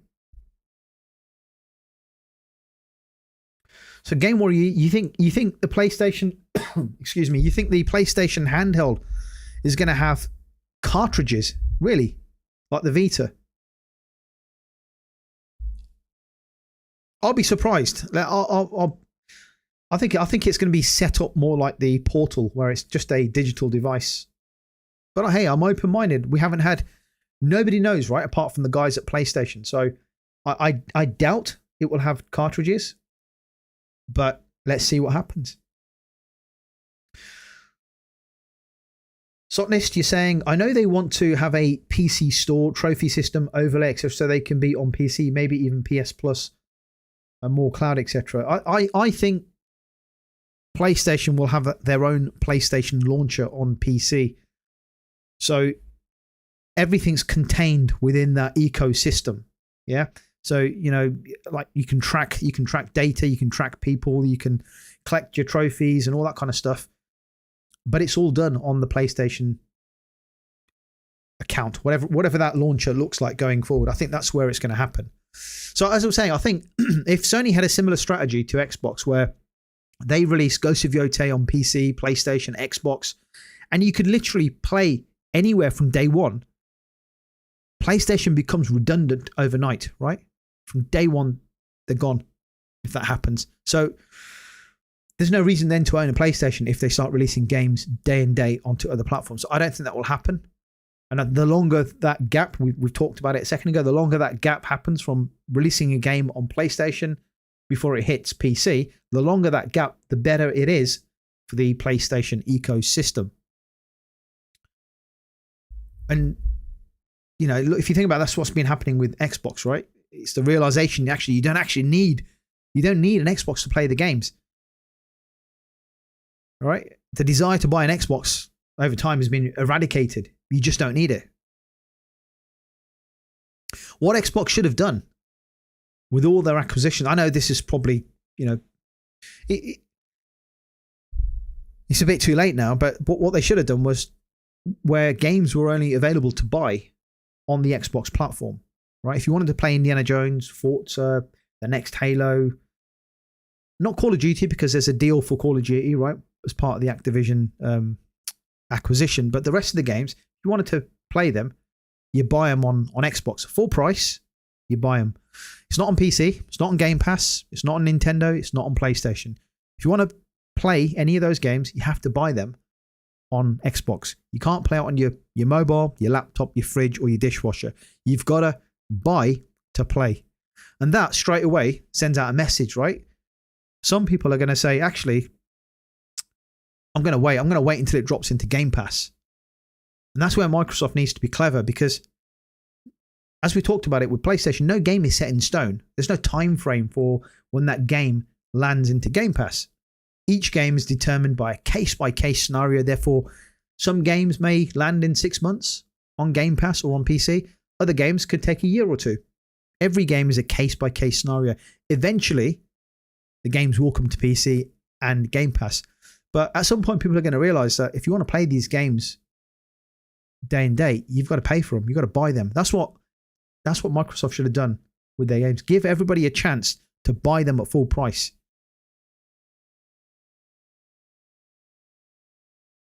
Because what it does is it gives the developers, right, a chance. It gives the developers a chance to sell their games at full price.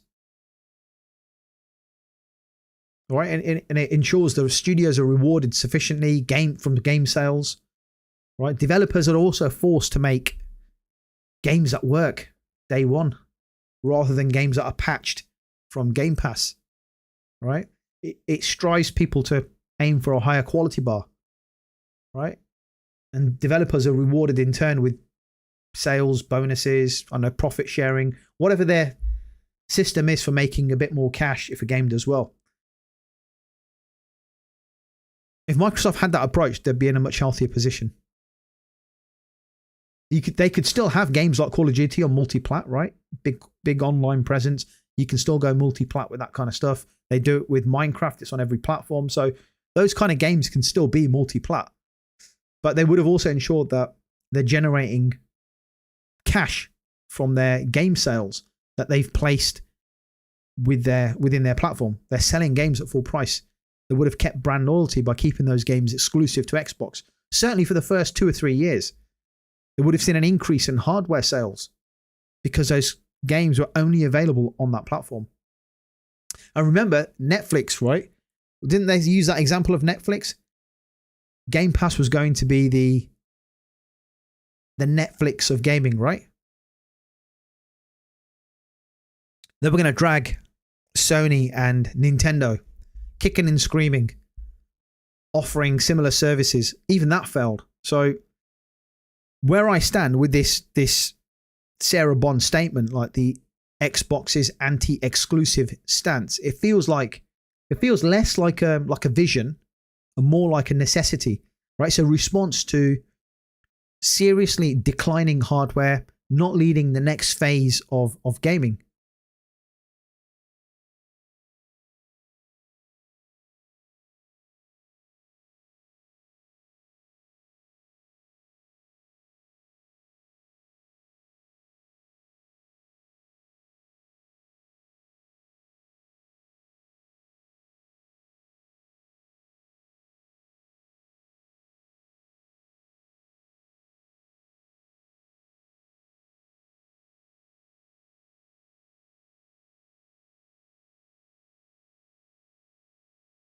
So Raz, you're saying, I believe you're right, because it's not going to play discs. It's digital and streaming. You can buy the discs, but it works only via streaming. That's what I believe it will be. I don't think the next handheld device is going to have any form of physical media. It will just be a digital device. You log into your account and your games will be available. If it does have any slots for storage, that's what it will be, just storage. So you might be able to install, I don't know, maybe some kind of micro SD card or an SSD type of storage device just to expand the memory. But I don't think we're going to be playing any physical discs right off the device or cartridges of any kind.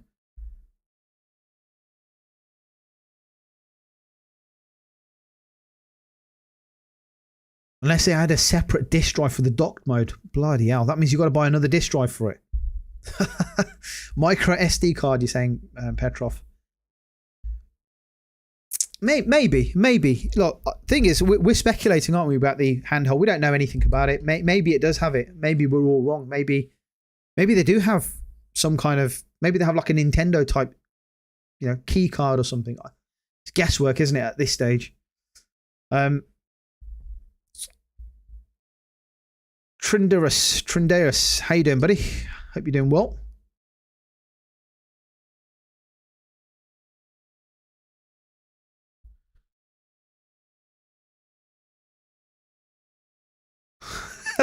That's not true, is it? Raz, every time you type in Xbox, a coffin shows up in your suggestions or your text.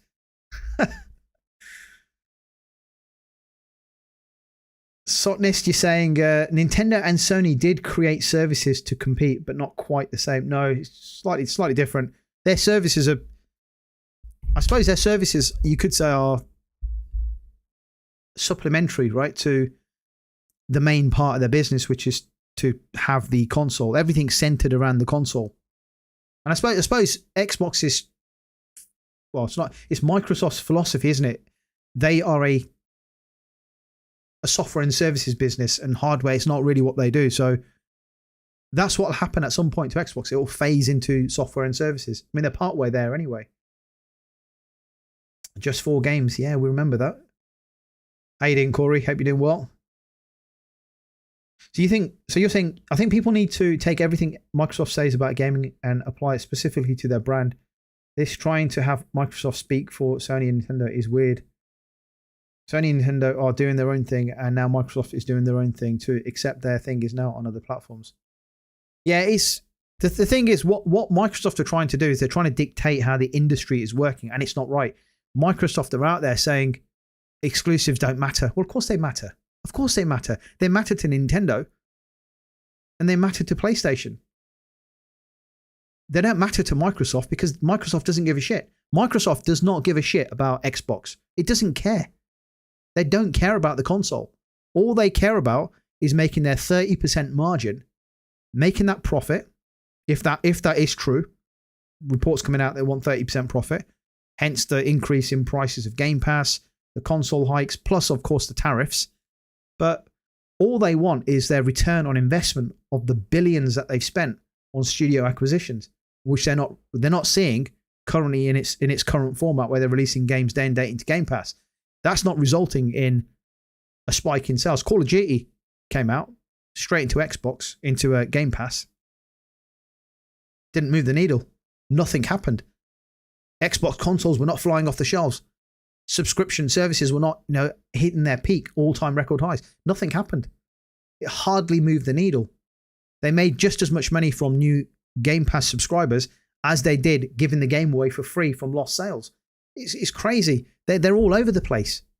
All over the place as a business from a gaming perspective. It's crazy. I've never seen anything like it. But what they're trying to do is dictate how the industry is right now. And that's not true.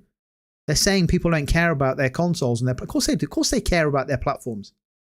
Of course they care. The only people who don't care are these leaders in these positions at Xbox, because they haven't got a clue. They don't know how to turn around this sinking ship.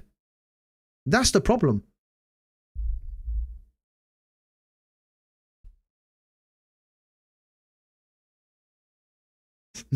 Not least, you're saying anti-skip Discman. I missed that comment. Yeah, you're saying a Discman will be attached to the PlayStation 6 handheld. I do agree, Corey, that Sony and Nintendo are doing their own thing. And their own thing is something they've been doing for years. It's something they've been doing for a long time.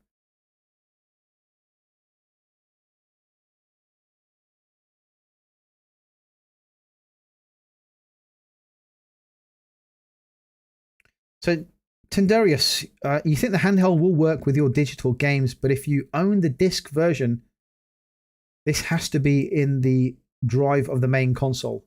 Yeah, I think the handheld will be digital device, like the Portal, digital device. No physical media will be playable via cartridge, disc, or any other key card of any kind. So it's all digital. You play all your digital games, PS4, PS5, maybe at some point PS6 games, right? Not straight away. At some point you will, though. And then any PlayStation Plus games that you own, you subscribe to, you'll be able to play them too. And then if you have physical games, you'll be able to play them via remote play. Right? I don't use remote play. I've never used it, to be fair. But put your disc into your PlayStation 5 or 6 and then remote play onto the handheld device. Game Warrior Insider. So, Game Warrior 7, you're saying Insider said developers rejected game keycard when someone suggested why not game keycard. The developer said they don't want to ruin experience already. Nintendo Switch 2 third-party sales low. I don't see that happening. I don't see game card stuff happening. I just think it'll be a digital device which we can play games digitally on. Yeah, and if you've got a disc, you'll kind of stream it, remote play it, whatever it was, to your handheld. Corey, you're saying Microsoft isn't trying to dictate the rest of the industry. They're telling you that the state of their platform is exclusives don't help the new Microsoft brand. They're just trying to push.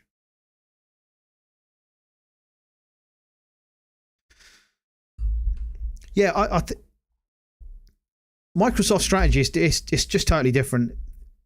They need to get their games on as many platforms as possible to make decent revenue. And if they can get you to subscribe to Game Pass, that's a job well done for Microsoft. If they can get you to pay full price for a game that's on PlayStation or Nintendo, that's a job well done for Microsoft. If they can get you to buy their $1,200 hybrid PC, that's a job well done for Microsoft. So I don't think they care whether you buy a console, subscribe to Game Pass, or buy the game full price, so long as you do one of those things, right? I don't care. I don't think they care which ones you do, so long as you do one of them. I think that's what they're pushing. But we'll see. We'll see what happens when the console hybrid machine is revealed.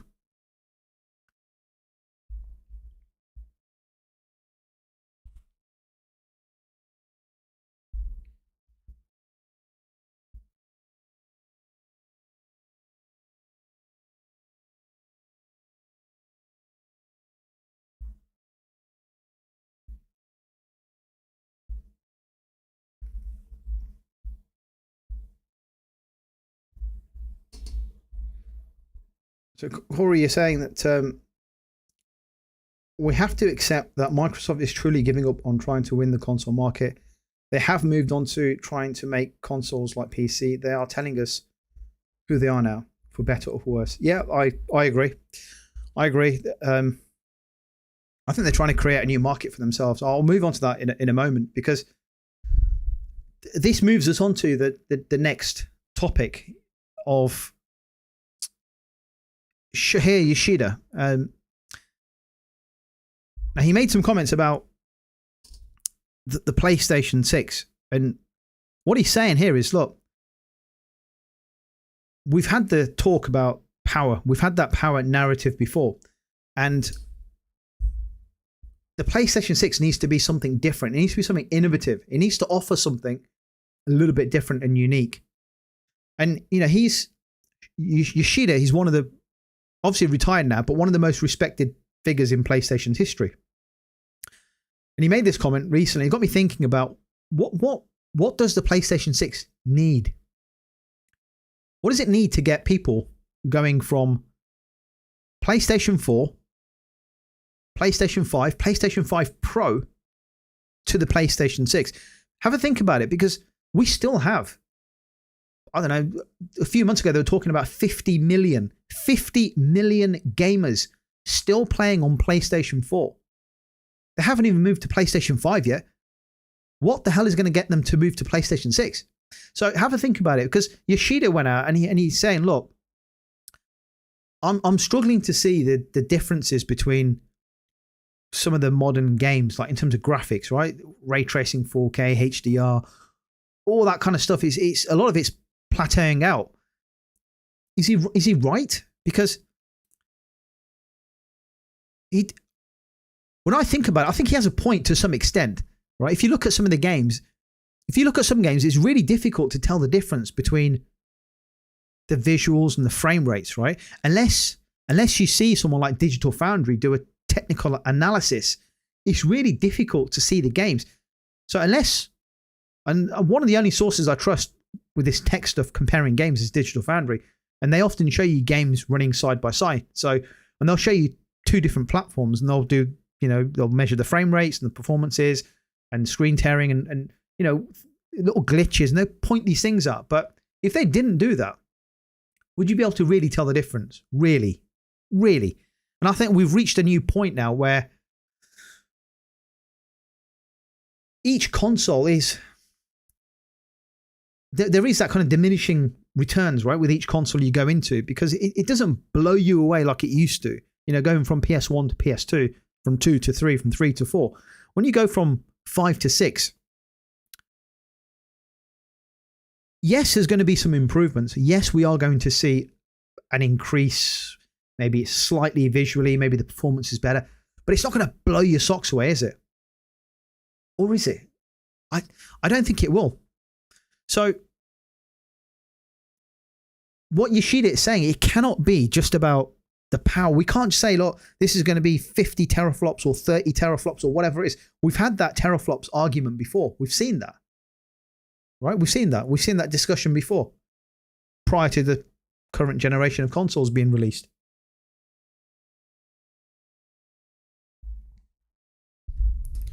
The next PlayStation console, the PS6,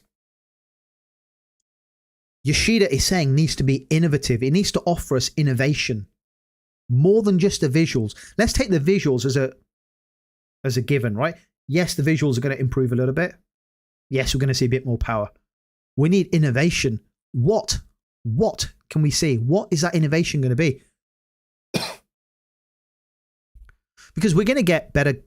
We're going to get a little bit better graphics. We'll get better ray tracing, better lighting, better frame rates. We know that, right? Is that the technological advancement that we want to see on the PlayStation? Is that the next big thing? Slightly better frame rates. We're going from 60 to 120 or 120 to 140. Is that it? What else are we going to see? What's the innovation? Right? Oh, I'm missing some of your comments here. Hang on a sec, guys.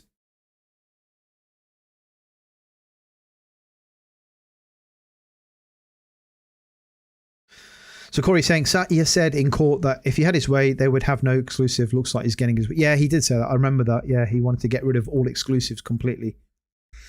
Buck, you're saying, I agree, PS6 doesn't need to chase power. If power was all you cared about, then you would build a PC.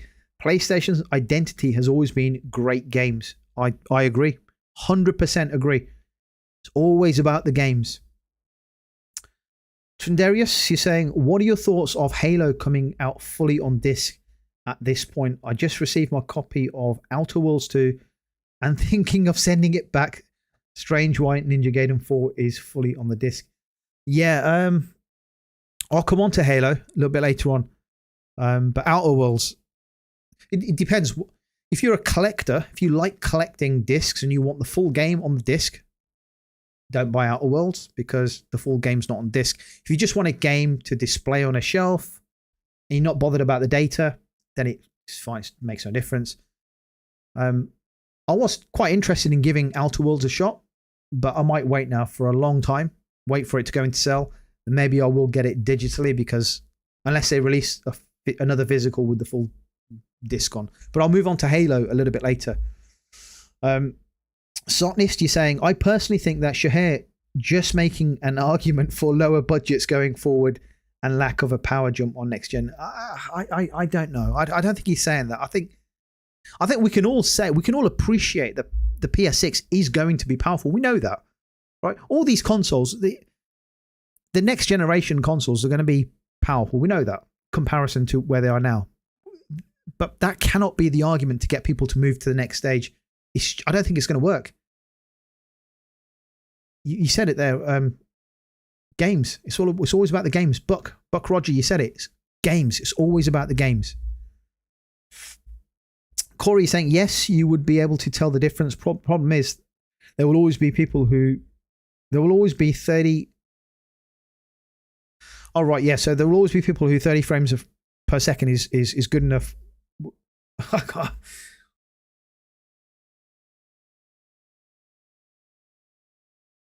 get your point, Corey. I think you're saying there's always going to be people who complain about 30 FPS not being good enough, and so on.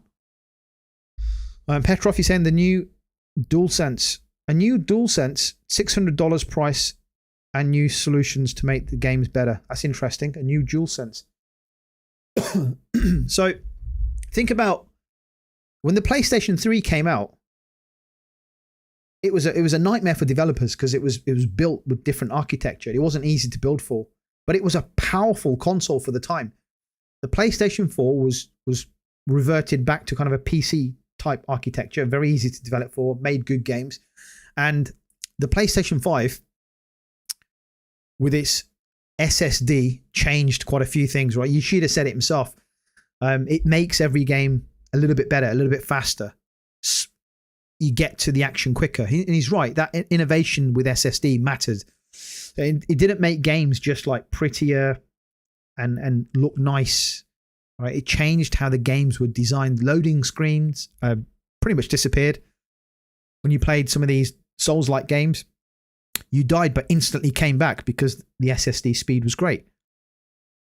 Games like Ratchet and Clank, switching worlds quickly, that became possible. So I think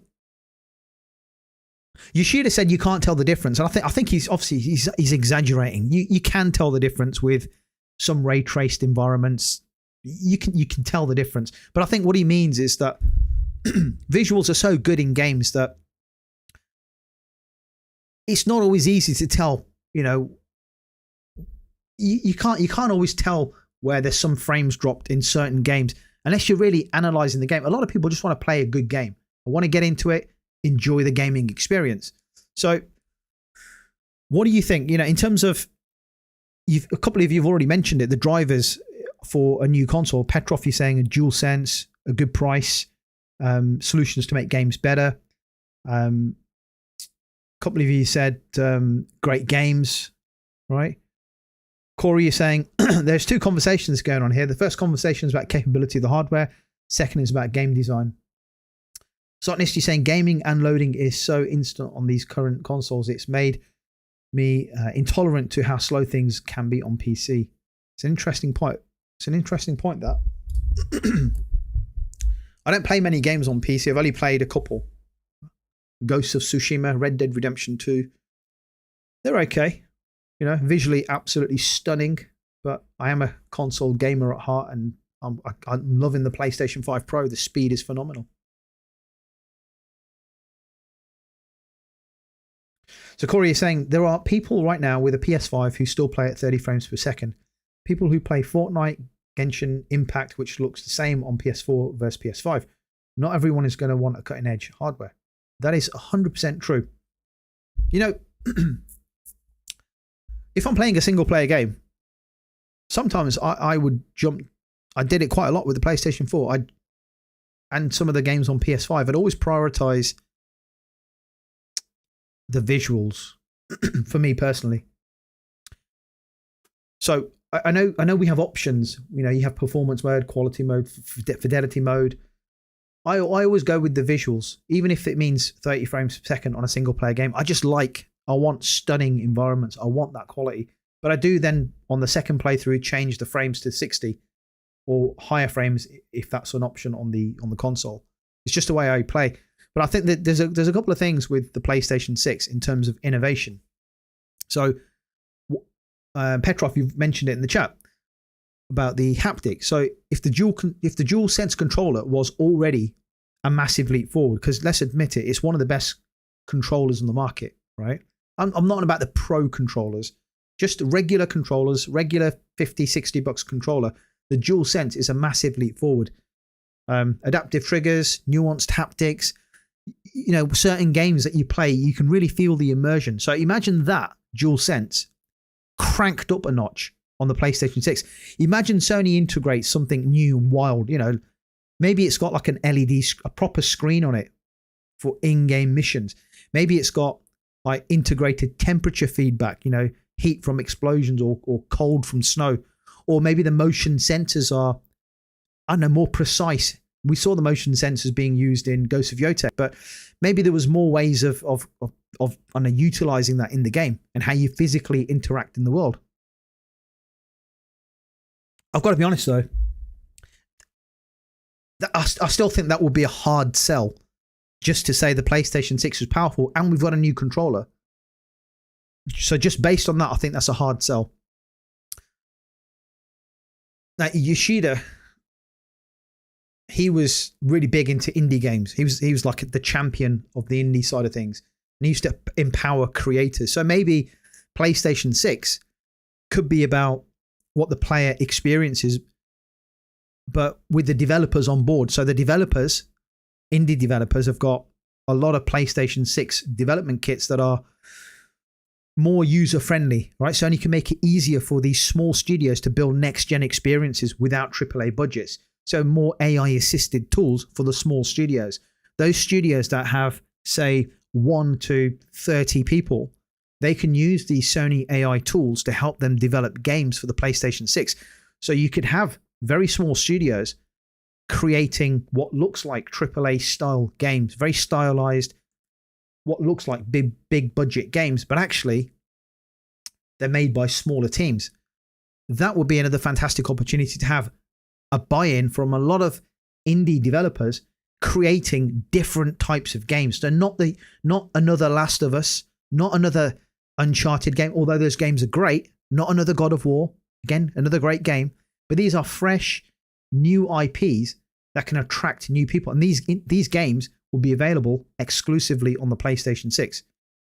So those are a couple of things, innovations that PlayStation could use. But for me, the big one for me is having advanced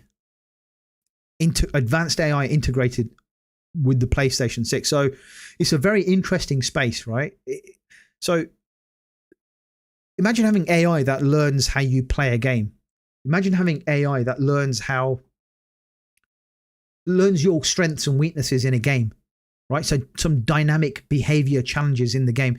I think that's fascinating because the graphics are, they can make them a little bit better, but they're still at the level where, Death Stranding 2 blew my socks away. It was fantastic, but I'll be surprised if we're going to get many games in the first 3 or 4 years that look as good as Death Stranding 2. Right? It's going to take a while because games are going to be cross-gen, right? But imagine playing. Let's kind of fast forward. Imagine playing, say, another version, another Ghost of somewhere by a game made by Sucker Punch, right? Ghost of Yotei Part 2, Ghost of Tsushima Part 2, another Ghost of game. Imagine you reach the enemy encampments, right? And imagine you're playing this on the PlayStation 6. The game's been built with AI, advanced game design techniques. And when you play those Ghost of Tsushima and Ghost of Yotei games, when you go to the camps, it's I'm not going to say it's easy, but that the enemies have got a routine. They walk the same path. Sometimes they just sit there and tap on the floor or something, right? It's pretty standard stuff. Very basic, right? They stick to that. If you take out one guard, sometimes you don't even get a reaction from the other guards unless they see a dead guard. But now imagine a new game, very similar. So the next Ghost of games, every time you go to an encampment, there's like between 50 and 100 enemies. It's random, right? Randomly generated. Each camp has random actions. Guards do random things. You go into one of these encampments and they patrol the routes differently. Sometimes they're in 2s, 3s, 4s, 5s, and the pacing's different. Sometimes you break in and they're sitting there playing poker or telling jokes, or just it does different things, right? It reacts dynamically. Sometimes when you play a game and you get killed in that game, you reload from the same checkpoint, right? But you can get to the same point because you know all the movements, you know where the enemies are going to be, you know what patrols they take. But imagine that was all different. Imagine every time you died, everything is different. The game adapts, right? The game changes. The game challenges back, right? That right there is where we start to see clear game design and innovation. Imagine a game that prides itself on kicking your ass. Innovation right there, right? So I don't think we're too far away from seeing those kind of games where levels are designed dynamically according to player behavior. The game changes, it adapts. The hunter, you, now becomes the hunted because the game is after you. That to me is enough to jump into that kind of game. If I saw that kind of game being demoed out at an event, a state of play or a Game of the Year awards type thing, showcasing what this exclusive game on the PlayStation 6 can do, I'm already in, right? So I think they need to do something. And that's a space AI could really help with for PlayStation 6 game design. So what are you guys saying? So Buck Rogers, you honestly can't tell the difference between Silk Song at 120 frames and 240 frames. Yeah, I think beyond 60 frames, 60, yeah, it's difficult for me. It's difficult to. I don't play those kind of fast-paced games, so I wouldn't be able to tell the difference. Petrov, you're going for performance, okay? Corey, you saying that controller would have a 30-minute battery life? Yeah, that could be an innovation right there, right? Make that battery life last longer. How you doing, Alien Isolationist? Hope you're doing well, buddy. So PlayStation 6 graphics are what the same as a 3070 GPU that a PS5 Pro has. I think it might be more than that. I think it was rumored to be like a 4090, 4080, 4090, I think, if I remember that correctly. It's not enough for you to drop another $650.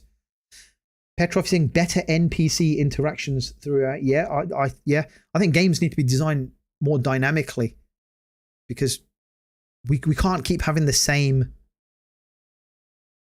When you die, when you get killed in at a checkpoint and you go back and reload that mission, I want things to be different. I want games to be designed differently where we're not facing the same. Anyone who's played Tsushima and I'm not having a dig at these games. These are brilliant games. I love these games. They're fantastic. I'm just nitpicking. I'm just thinking if we're going to make a game better and AI is involved, these are the kind of dynamic changes I would like to see that would have me buy in straight away to that platform. Sotnist, you're saying greater simulation complexity. You mean, yeah, gaming has needed the graphics arms race to chill so that physics, AI systems can be better for a long time. Yeah, I agree. I think the graphics discussion, we know they're going to improve, right? But I'd rather see improvements in other areas, the way the games are designed dynamically. I want to see that from the ground up. Crooked Vulture, Hayden, buddy. You don't want any more gimmicks on the DualSense. If they change it, they should make more practical changes like more easily accessible battery and interchangeable thumbsticks as standard. Yeah, I've got to say, I said at the start, the DualSense is one of the best controllers I've ever used. I don't care if there's any changes on it. I don't care if they say, right, we're done with changes to the DualSense. What you've got from the PlayStation 5 will work with the PlayStation 6. Absolutely fine with that. We're just talking about how we can get what's going to make people jump from their current PlayStation. If you have a PlayStation, if you don't, you don't. But what would make you get the PlayStation 6? What would make you jump to the next generation console. Alien Isolation, you're going to just continue with your 2020's game shelf with PS5 games. That's fair enough. There's going to be lots of good games coming out, and some of those prices are going to drop once that PS6 comes out. So Corey is saying, I've said this before, the major innovation of the PlayStation 5 from PS4 was getting performance options for console gaming. The problem with all that is people ask for games to be more challenging, but wouldn't actually play a game that is more challenging. I think about how few people actually play difficult games. Not a lot, actually. Yeah, there's not a lot of people that play on the harder levels. I don't think it's about the difficulty. I'm not. It's not about having games that are increasingly difficult to play. It's about having just different challenges. You want to. I'd like to think if you get killed in a game and you reload that checkpoint, you go back to that mission. I'd like to think it's not about the difficulty of the level. It's having a different way to attack the same level, knowing that there are multiple variations assigned to the NPCs in the game, like the enemies. They do things differently. They do things randomly. They maybe they're a bit more, I don't want to say lifelike, but they just have more about them. They're just the same route that they typically take in a game, because that hasn't really changed. You can go back to kind of the PlayStation 2, 3 era right up to the current games. The idea of infiltration, getting into a level, into a mission, and then progressing, that really hasn't changed too much. I've only seen it in games like Red Dead Redemption 2, The Last of Us Part 2, where enemies kind of try to flank you. They kind of work in teams to hunt you out, right? To kind of take you out. So I'd like to see more of that kind of innovation. I think it'd be fascinating with AI used to help developers achieve those kind of different variations. Where's my pants? That's a good name. How you doing, buddy? If games can't improve, why does PSVR 2 look like PS2? Interesting. If graphics can't improve, why does PSVR 2 look like PS2? I don't know, mate. I can't answer that question. Although I am looking forward to getting a PSVR 2, so hopefully all the games don't look like PS2.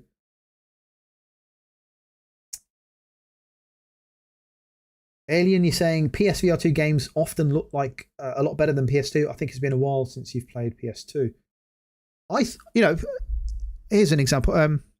Resident Evil has multiple Resident Evil games have VR modes. They look pretty good. I've been told by lots of people the games look phenomenal, really good in VR mode. So I'm looking forward to VR, and I do hope PlayStation 6 technically improves what PSVR 2 can deliver, what it can output.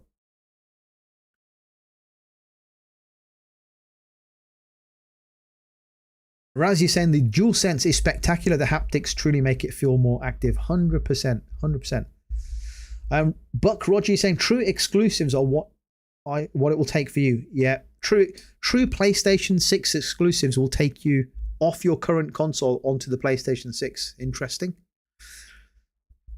Trindreas, you're saying, I'm getting it because I have to. Yeah, I know what that feels like. Raz, you're saying, I keep waiting for a reveal of VR mode for Resident Evil 9. It will happen. It will happen. The last 3 games, right? The last 3 Resident Evil games, is it 3? They've all had VR modes. Apparently Sony is spending a bit more money with the developers to make a VR mode specifically for PlayStation VR 2. Crooked Vulture, it's a good question. For me, it's just the fact that I'm already in the ecosystem and the new games will play best on PlayStation 6. It's not a tough decision for me personally. Yeah, I get that. Yep, good point. Play PS6 games only on PS6.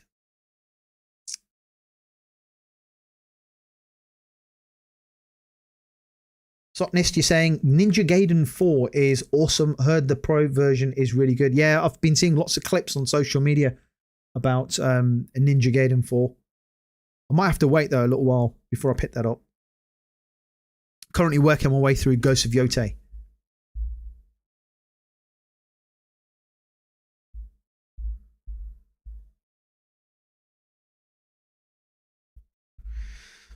Alien, you've got a lot of games there to pick up for the 2020 shelf. But there's lots of games to get though. That's a good thing, right? Crooked Vulture saying PlayStation 6 should just continue to consolidate the relationships between the hardware and the devs, continue to make it easier and faster for development. Happy devs, great games. Yeah, can't argue with that. Cannot argue with that. Alien Isolationist, if PS6 can't sell as fast, I'll be even long. Yeah, we don't know what's going to happen with PS6 and how it was. I presume it's going to sell like hotcakes. That's my honest feeling. It's a PlayStation console. It's going to need exclusive games on PlayStation. It's going to need that from day one. Sony doesn't. What Sony doesn't. It doesn't need the narrative of power, right? Because we've seen that the Series X is technically on paper, I believe it's more powerful than the PlayStation 5. But the Xbox consoles have tanked. Lots of reasons. We know why. I'm not going to go into them. But powerful isn't necessarily a reason. And somebody mentioned it in the chat. Nintendo has been doing it for decades. They've always had less powerful hardware on the market in comparison to PlayStation and Xbox. And they sell millions of their consoles and games every single year. And Nintendo has never tried to compete on specs, right? The Switch isn't powerful compared to PS4, PS5, Xbox One, Xbox Series X. But the Switch sold over like 140 odd million units, I think it was. Nintendo always focuses on innovation, portability, accessibility, exclusive content, and its identity, right? And every single Nintendo generation kind of tries to reinvent itself. This is the first time, I think, in a long time where we've gone from a Switch to a second Switch. Before, it's been slightly different in terms of what they present as a console. But they've always introduced motion control, dual screens, portable hybrid gaming. And they try to experiment. And it's risky and it doesn't always work. And they cocked it up when they released the Nintendo Wii U. It was considered one of the worst consoles of all time. The marketing was really poor for the Wii U when it first came out. It had a weak console launch lineup and very low third-party developer support. So it didn't really do too well, but it was a one-off for Nintendo. Apart from that Wii U platform, they've done remarkably well. And like I said, their console platform is not powerful at all, right? It's just not powerful. And Sony used to do that. Back in the day, Sony used to be innovative with the PS Vita, PSP, Move controllers, PSVR 1 and 2, right? They tried to push boundaries. They tried to make different things. They showed us different vision, right? And I think Yoshida's comments are they're just a cry for try something innovative. Don't try and push the power narrative. We don't need, we know it's going to be powerful, right? Doesn't have to break the bank, but people want something innovative and something different. And I think for me, like with you guys, I think it's about the games. It's always about the games, isn't it? That's where we're going to sell that. Well, I say we. That's where Sony's going to sell the console.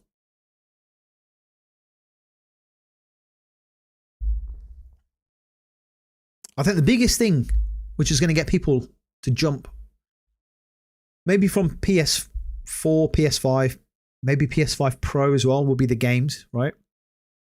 But what Sony needs to do is showcase those games.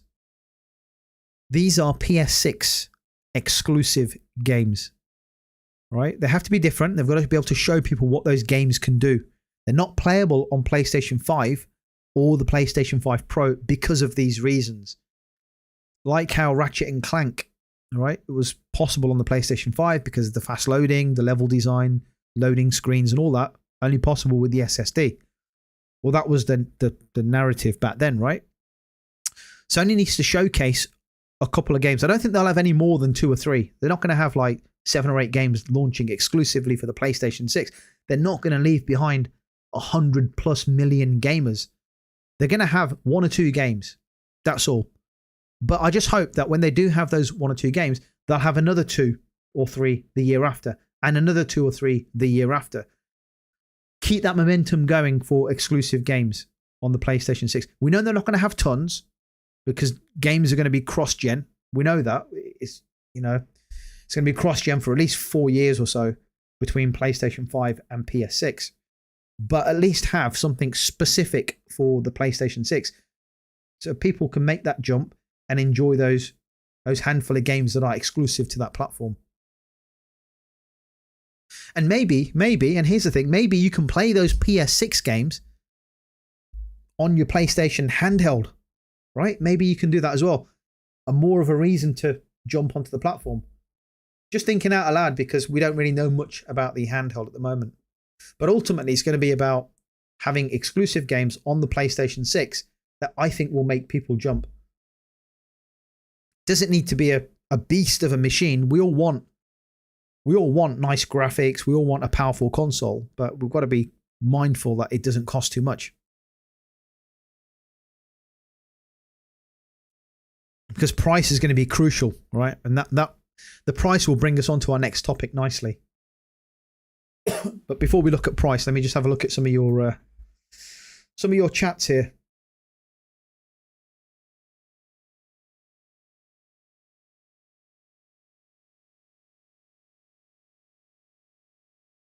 So Razzy's saying they're talking about the NPCs being much more lifelike in GTA 6, more reactionary. Yeah, I really hope so. What Rockstar achieved in Red Dead Redemption in 2018 was brilliant. Absolute brilliance. So I cannot wait to see what GTA 6 is going to be capable of. Yeah, really looking forward to that.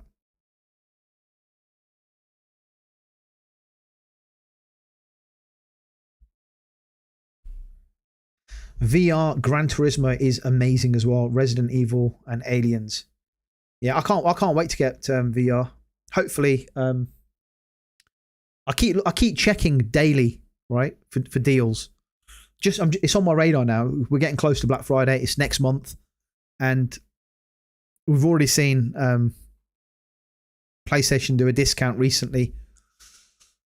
Not on the VR, but on the console. So I'm keeping an eye out. I'm praying it gets like £100 off or something. I don't think it will. It's $399. That's the Horizon bundle from PlayStation Direct. So hopefully get £100 off end of the month, and I'll pick that up and have a great time over Christmas on the VR.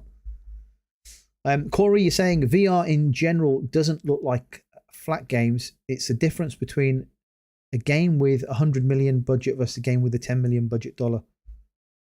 $100 million versus a $10 million budget.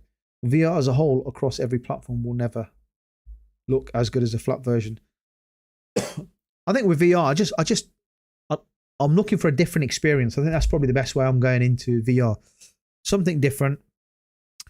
Something that's not going to make me sick, like motion sickness. So, something to be mindful of.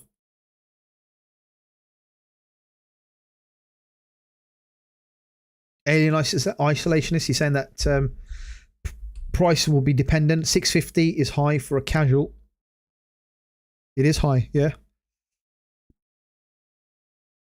Buck Rogers, he's saying Nintendo used to compete on specs. The NES, the Super Nintendo, 64, GameCube, all had amazing specs at their time. Yeah, I think it kind of fell away after the Cube, right? After the Cube, that era. As soon as it hit the Switch market, it just stuck with those specs for such a long time. And even now, Switch 2, what is it equivalent to? What, the PlayStation 4? So it's still a generation behind. But I don't think it really cares about the specs. It's got such good games. It knows its audience. And people like their games. So, again, it just goes back. If you've got good games, I don't think the tech always matters. It's always going to be about the games. And are people having fun playing those games?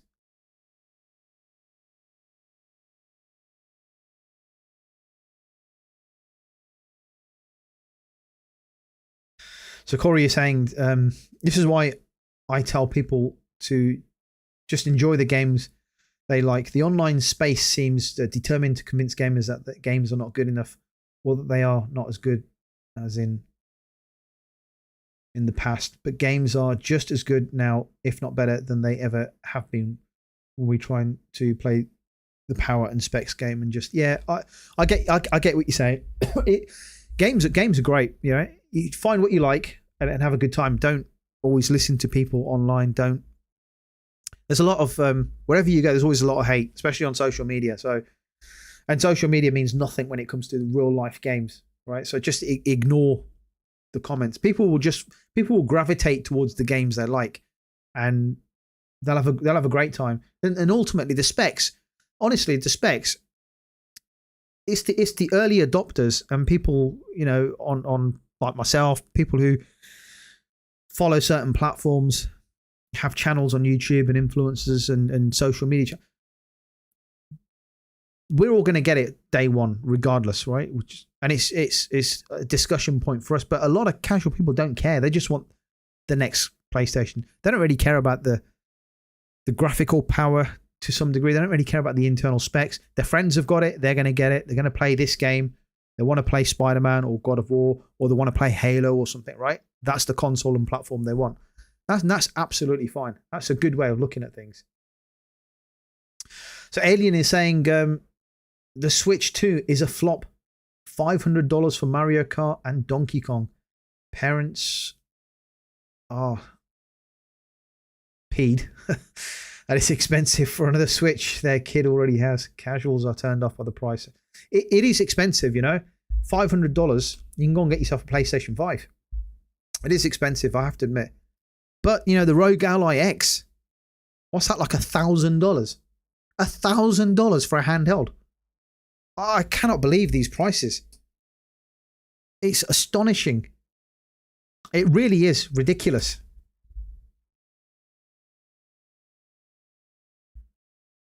Buck Rogers is saying the Wii U is awesome. Most of the Switch's best-selling games early on were the Wii U. Unfortunately, I've never really played the Wii U. I've never had the opportunity to play it.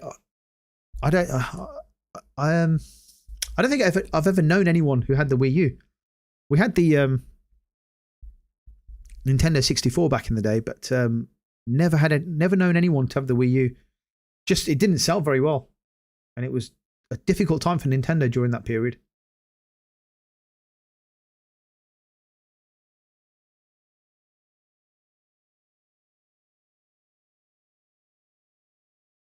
Lost my I've lost where I was now.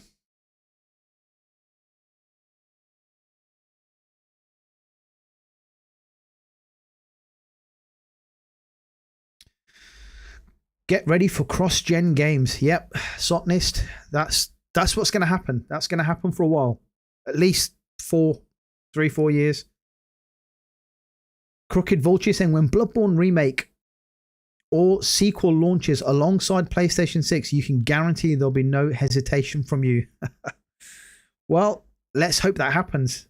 A Bloodborne remake or remaster followed by the sequel, only available on PlayStation 6. Cross-gen, yeah, there will be cross-gen. We know there's going to be cross-gen. They're not going to leave behind 100+ million PS5 gamers, so that's going to happen. We know that. Third-party devs are going to support cross-gen for years. I mean, isn't Call of Duty Black Ops 7 supporting the PlayStation 4 right now in 2025? That's cross-gen as well. and Sony only finished cross-gen, I think it was last year, wasn't it? Or early this year, they stopped supporting the PlayStation 4. So it's still going to happen with the PS5. They'll be cross-gen for a number of years.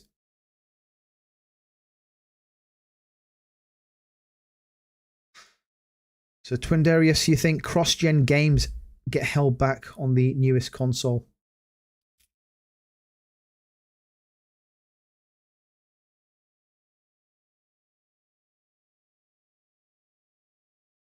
So Corey is saying the problem that exists online is that people have been sold on this idea that PS5 has not been utilized to its extent yet. But the reality is that PS5 has been used to its full capabilities since launch. Miles Morales was a launch game at 4K 60 FPS with RT. A feature not many games have managed. PS6, that will likely be something we see a lot more of across all games. Yeah, there's a lot of the biggest issue this generation has had is it's felt like 2 years of difficulties with COVID, supply shortages, and stuff like that. It just put that, and of course the change in leadership at Sony, the change in strategy, the change in direction, the live service, all that stuff. It just felt like there's a 2 year period where nothing really happened. It felt like that, although we had some great games, and we've had great games every single year.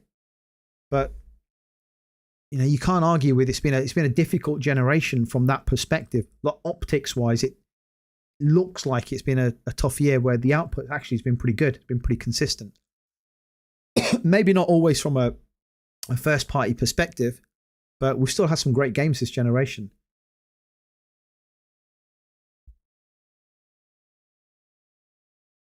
Socknist, you're hoping out for a Dreams 2 with multiplayer. My God. Sorry to break it to you, but that's not going to happen, is it? That's just not going to happen, unfortunately. Crooked Vulture, you love the idea of VR, but never got past the sickness. Yeah, that really does worry me, that sickness bit. I'm concerned with that, to say the least. I think what I'm going to do is when I get the PSVR, I'm going to buy some motion sickness tablets and just make sure I don't eat anything, break myself into VR gaming. Just kind of 10-minute spells with 10, 15-minute breaks just to make sure I'm okay. And also play a slower paced game. Not going to go straight into like GT7, but maybe a slower paced, like a walking simulator or something, with the VR headset on, just to break myself into it.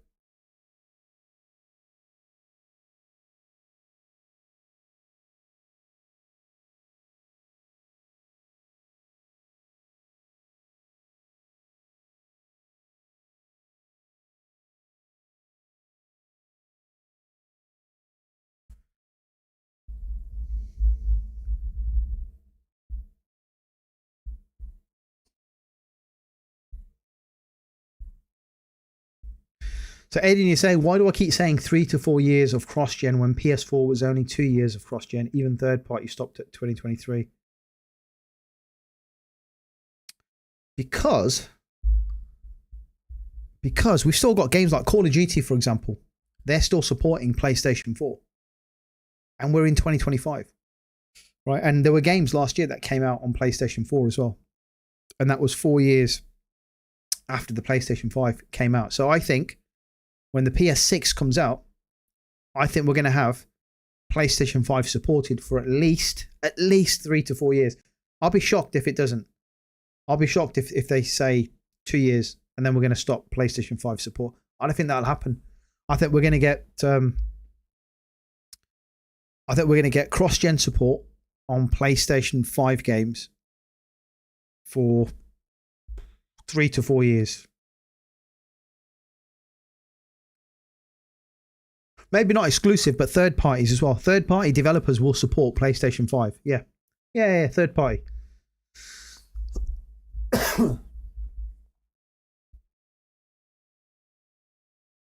Where's your pants? You're saying PSVR 2 has been gathering dust for a year. That's not good. That's not good, is it? Trindaris, you're saying you was getting motion sickness on the original VR, but on PSVR 2, you haven't had it. I heard they did some changes, slight changes to the PSVR 2. They've put something in the headset. I don't know what it was. I will look into it and I'll mention it on one of the videos. They have done something with it. I'm pretty sure they have, to reduce the motion sickness. But Roger is saying I should be fine with GT7 since I'm not going to be getting a lot of eye movements like up and down and so on. I hope so. I want to try to find a game that's really slow and build myself into the PSVR 2 experience.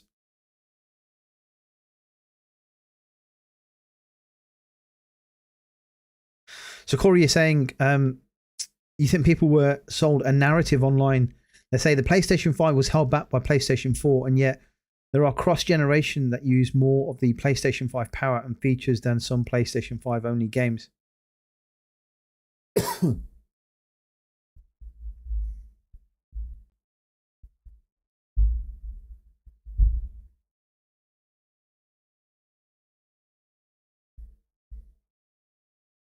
I honestly, I don't think the PlayStation 5's been held back. I haven't.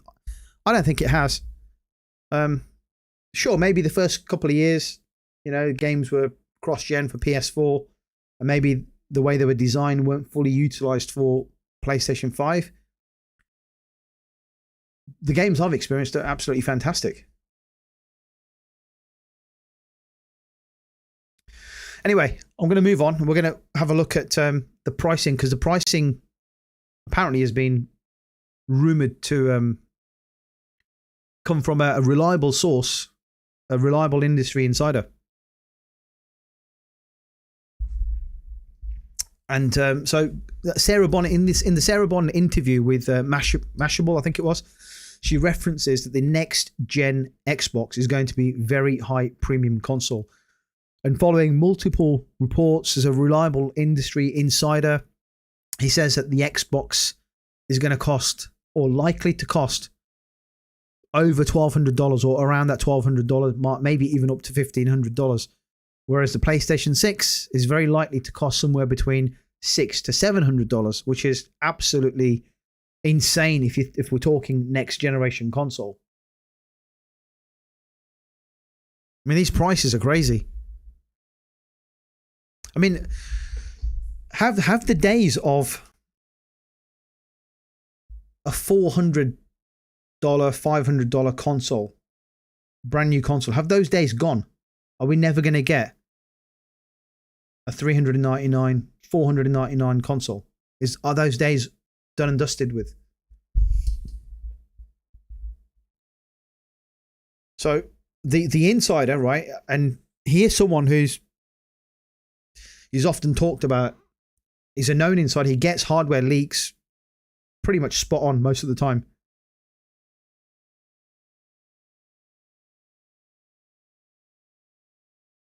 Yeah, I agree, Corey. The PS5 was never held back.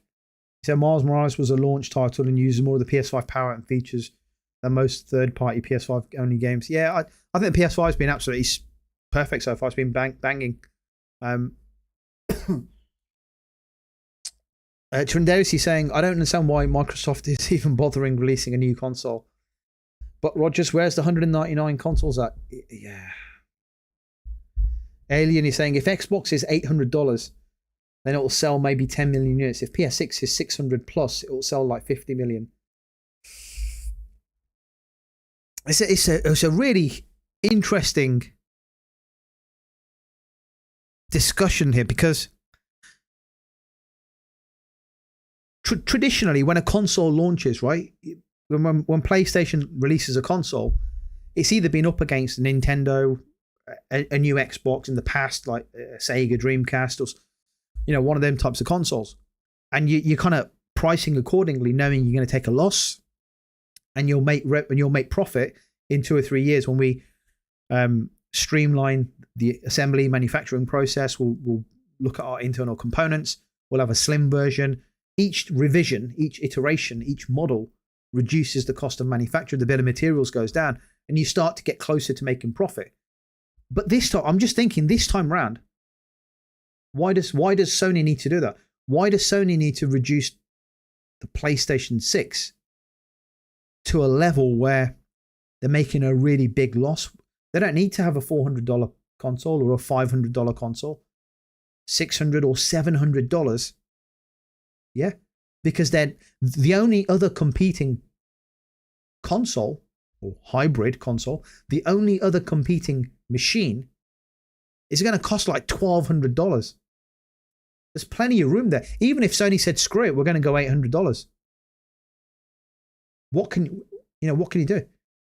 Not buy it? I don't know.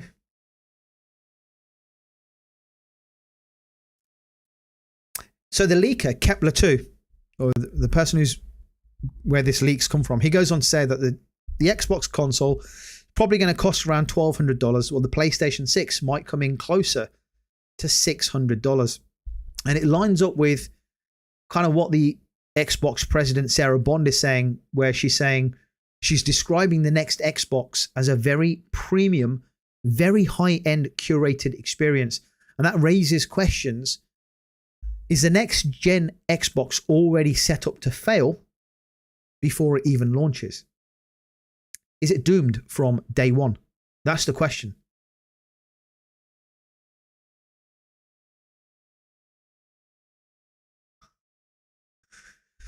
If Kepler's right, we're talking about a console that could double what the PlayStation 6 will be when it launches, right? So what's the thinking behind Microsoft here? What's the thinking behind this console? Is it a premium console, a premium hybrid machine, or have they lost touch with reality?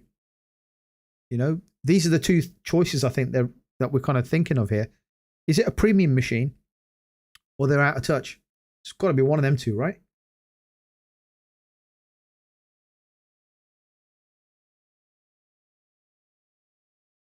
Alien is saying 500 to 825 gigabyte storage for the PS6. I hope not.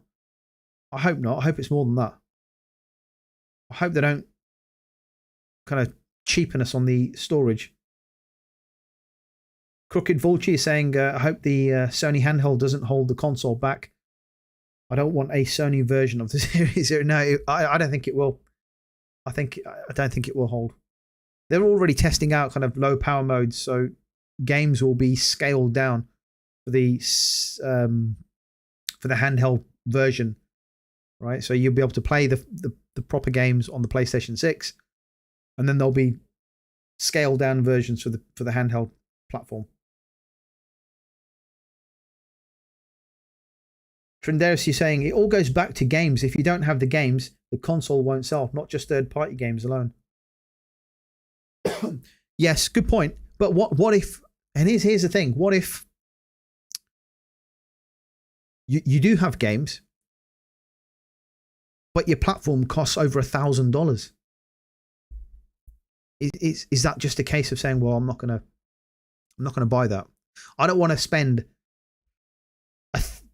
nearly $1,500 on a new console, probably a couple of controllers, a couple of new games, maybe a subscription service. It's a lot, isn't it? You're talking close to 1,500 quid just to get into the. If you're going to spend that, surely you'd be thinking, "I'll just get a PC." Surely that's the thought process, then, isn't it? Sotnist is saying the thing with Xbox is they don't really depend on hitting 50 to 150 million units because they're selling everywhere and their install base is essentially everyone on everything. That's a good point. That's an excellent point. They're not focused. I made this earlier, that their focus isn't on a single console, is it? Like you say, they can sell their games everywhere. They can sell their services everywhere they can place them. At the minute, they're not on Nintendo and PlayStation, but they are everywhere else. And then they also have voices going, and they also have a hardware. So you've got the Game Pass model, you've got the single player, the disc or the digital games that you can sell at full price, and you've got the platform. So I suppose the hardcore will probably pick the premium platform, right? Because it keeps them invested in the ecosystem, and those that want to just buy the individual games will pick up the individual games on PlayStation or Nintendo when they come out, or PC, of course.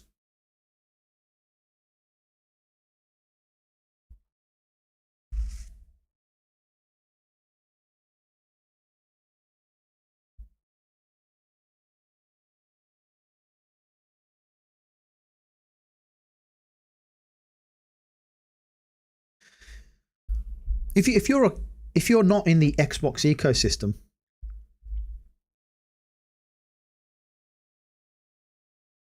it's not really for you, is it? That new console. My point is, if you're if you're a casual gamer, I don't like using the word casual gamer. if you want to get into gaming and you're looking to, maybe pick up your first platform, it's a difficult argument going, I think I'm going to buy the Xbox hardware because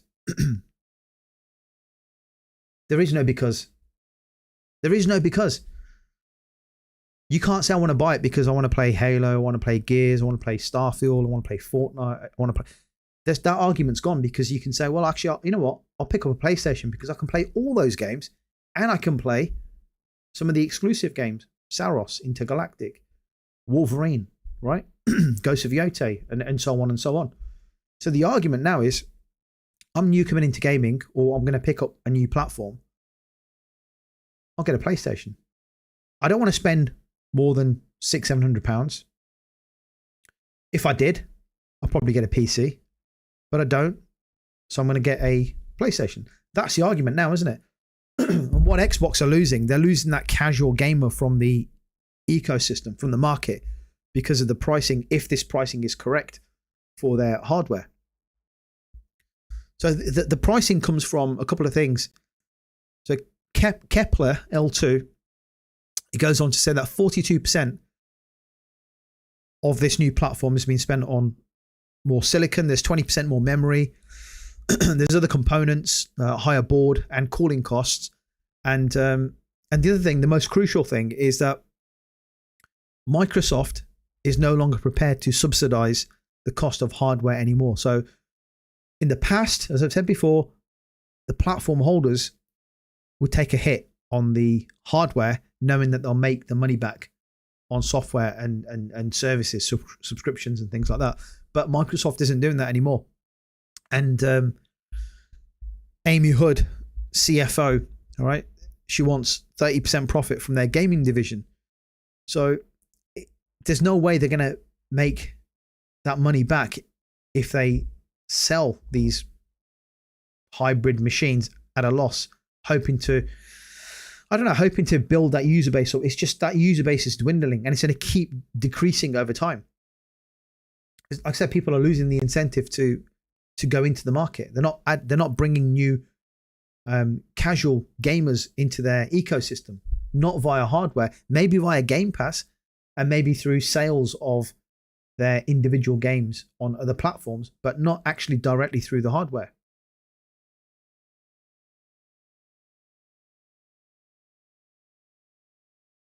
Corey, you're saying you don't mind the PlayStation 6 shipping with only 500 gigabytes of storage, so long as it uses the same type of M.2 SSD from this generation.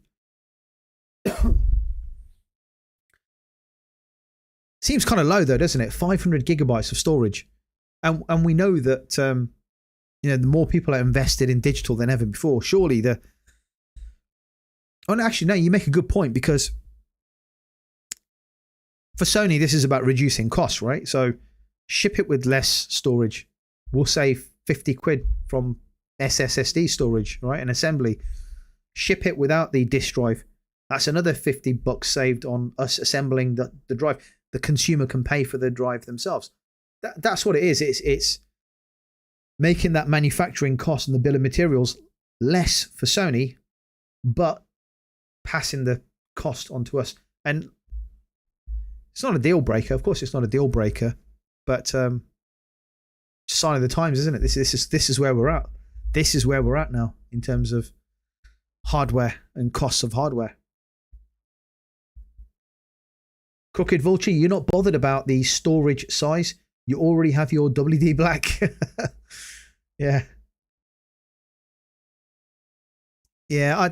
Actually, you know what? You guys might be right.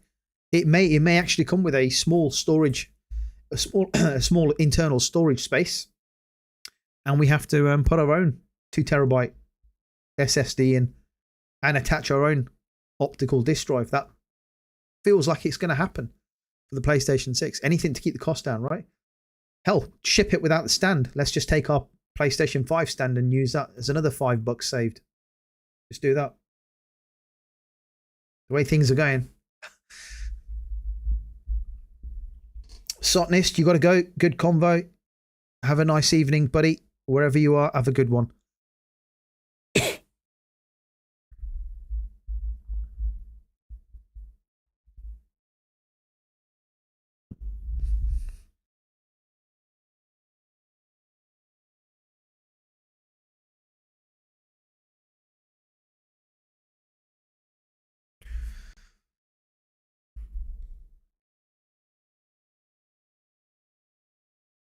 Oh, Alien Isolationist, you've bought the horizontal stand.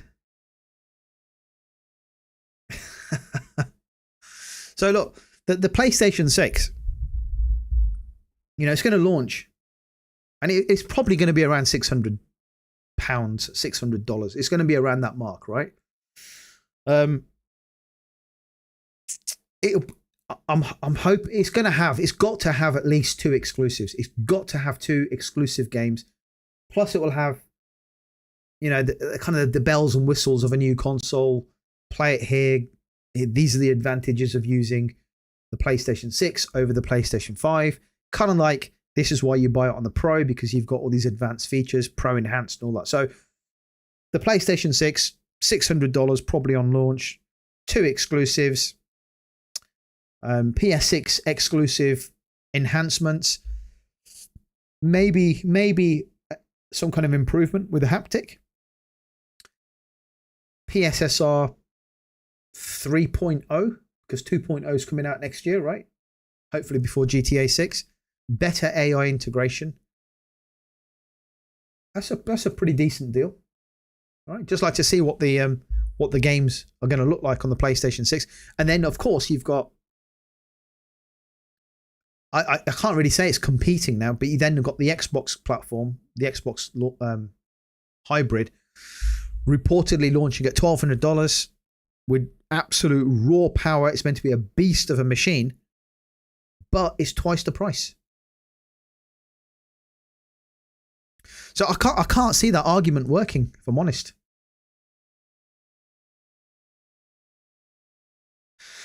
So Rousey is saying, it better be a 1 terabyte or storage isn't as costly these days. Or 1 terabyte or more. You like to have more than 5 to 10 AAA games installed before needing the extra storage. Yeah, I don't know. Listen to what everyone's saying in the chat. I've got a feeling it's probably going to be less. I think it will be 500, maybe less than that. I think we're going to get past the responsibility of needing to pay for more storage.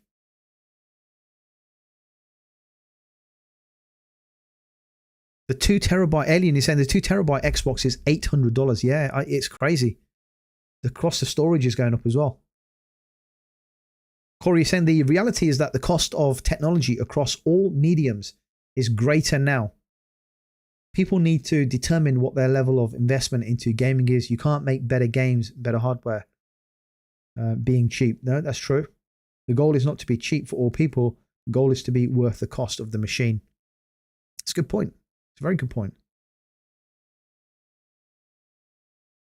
And this is what I'm saying about the argument of power. It's kind of irrelevant at this stage, because the PlayStation 6 is going to be more powerful than the PlayStation 5. It's just whether you want the most powerful machine on the market. If you do, then you might be opting for the Xbox hybrid machine. But then if you're going for that, well, throw in a few extra $100 and go for a PC. Right?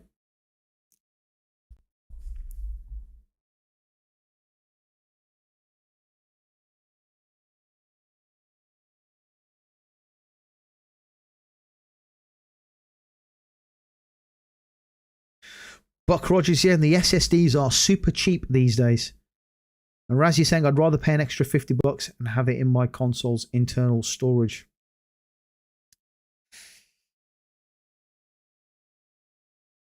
I think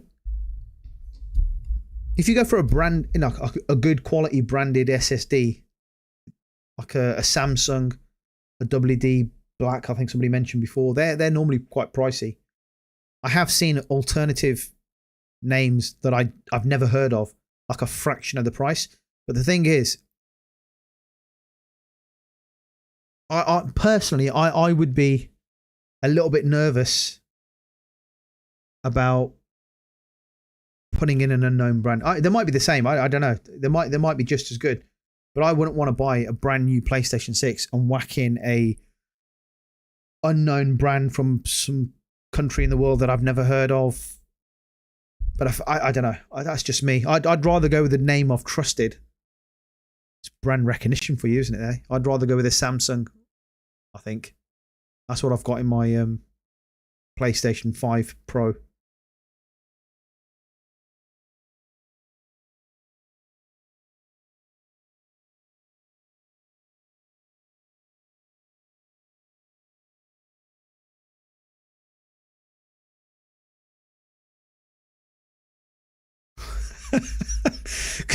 So Corey, you said this is the problem. People have an unrealistic expectation of gaming. They want a 2,000 plus experience on a $400 machine.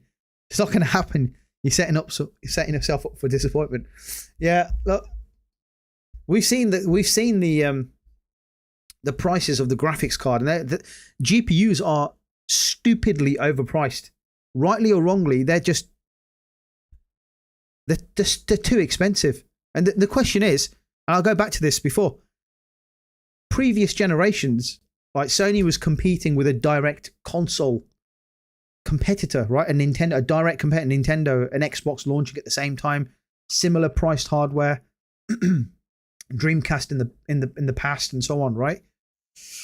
And they had to price their hardware accordingly, but they're not up against a console competitor per se. We've said it in the chat. Everyone's going in their own directions. The danger for us is that Sony has the whole console marketplace, right? They have the entire marketplace for themselves. They can now sell the console for whatever price they want because no one's going to stop them, right? And Xbox are doing their own thing. If Xbox are selling their hybrid for $1,200, Sony can sell theirs for $900. We can't do nothing, right? And we don't know what the internals are. Nothing's been confirmed in terms of the internal specs of the PlayStation 6. It's all rumors and leaks. They can do whatever they want. There's no competition to stop them from changing their pricing. They can increase it to whatever price they want.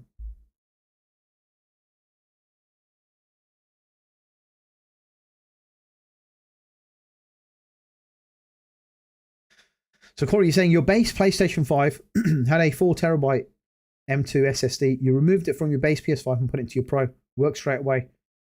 I can do the same thing with my PS6. Take my 4TB and put it from your Pro to your PS6. Yeah, I did the same with the. I had a 2TB in my PS5. I took that out, dropped it into the Pro. The Pro obviously had 2TB, so we just got over 3.5 TB of storage. Yeah, it works. It'll hopefully it's the same tech that works with the PS6 as well. It's not a proprietary technology that we have to, buy specifically from Sony. It should just be standard parts. Trindersi saying, I agree. Samsung SSD are reliable and fast. Seagate are decent too. Yeah, I would go with a trusted name, even if it costs a little bit. Personal preference, peace of mind, really, right? You want to know you bought from a reputable company. And where's my pants? That's why you want to see Sega return. You know what? This I was thinking about this dangerous place to have just one company dominate the console market space. I know competition is still around because all these companies are competing for our time and our money, right? And there's only so much of our time and our money that we can spend. But from a console space, Sony can do what they want because there's no one else to help. There's no one else competing. I want to see Amazon and Google make their own console. I want to see Apple make their own console. I want to see Facebook, Meta make their own console. I don't care if it's successful. I just want it to compete in this. And I want to see Xbox continue to do what they do, make hardware. So Corey's saying the idea that Sony needs competition to keep price in check is false. Sony still needs to win consumers. That will or will not happen regardless of if there are other brands in the market. I don't know. I don't know. I think they need to know that we don't have to buy the PlayStation 5 or the PlayStation 6 if it's too expensive, right? They need to know that. So, okay, here's the thing, right? Xbox games are coming to PlayStation. We know that, right? That everything from 2026 will be coming to PlayStation, pretty much day and date. The way things are going. What's the drive for Sony, right? What's the drive for them to say we're going to spend 250 million on this fantastic AAA game to make it the best? Let's make our next studio acquisition. What's the drive for them to do these things?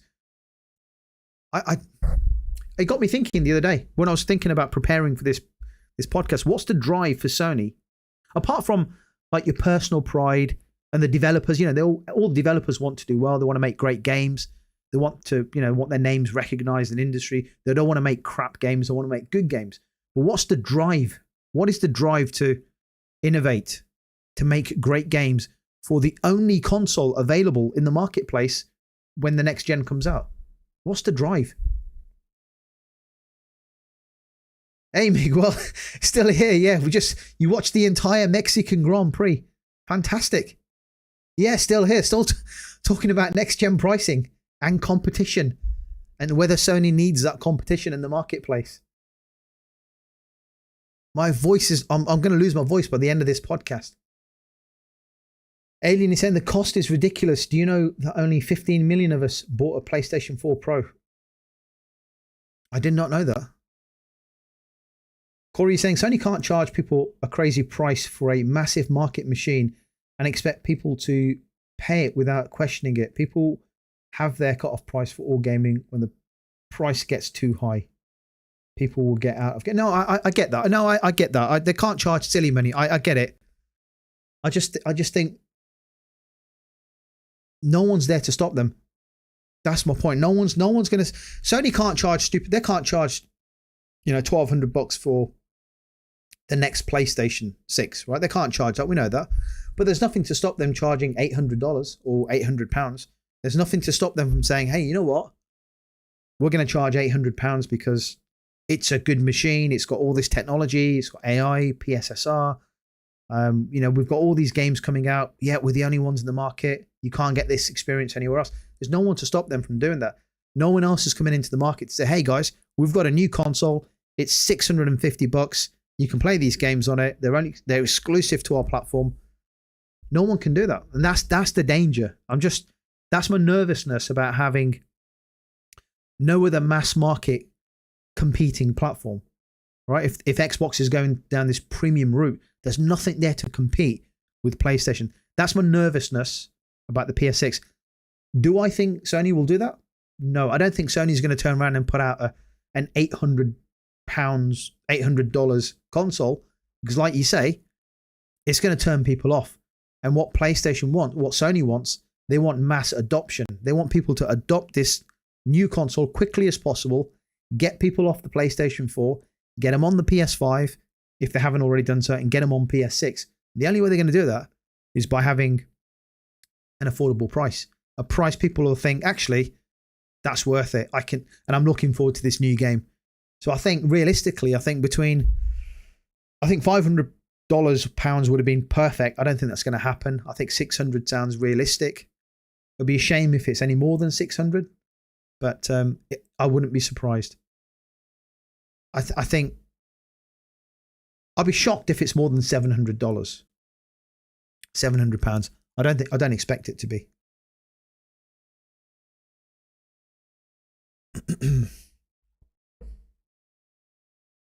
So Rousey's saying the PlayStation 5 Pro launched at $700. PlayStation 6 can't be 1/4 of that. 1 terabyte is reasonable. Either way, you're going to be paying for extra storage. I'd rather have more internally before I need to shell out. Yeah, I think for Sony to make more profit, the idea of having less storage built in sounds feasible. It sounds like something they would do. Right? It sounds like we can save a little bit of cash. Let's not make the console have 500 gigabytes of internal storage. Sorry, 1 terabyte. We'll have it with 500.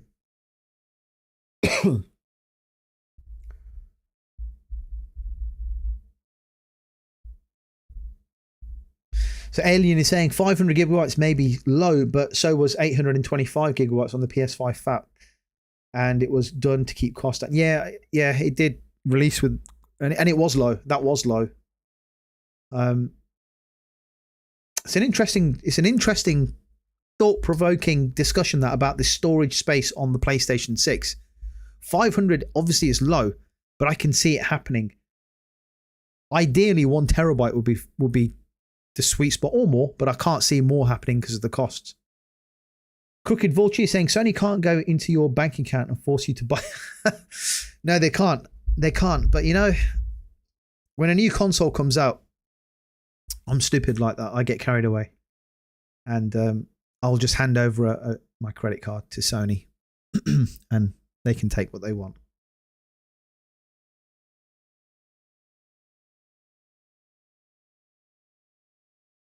So Alien is saying casuals aren't paying $700 for a PlayStation. It's not about what you want.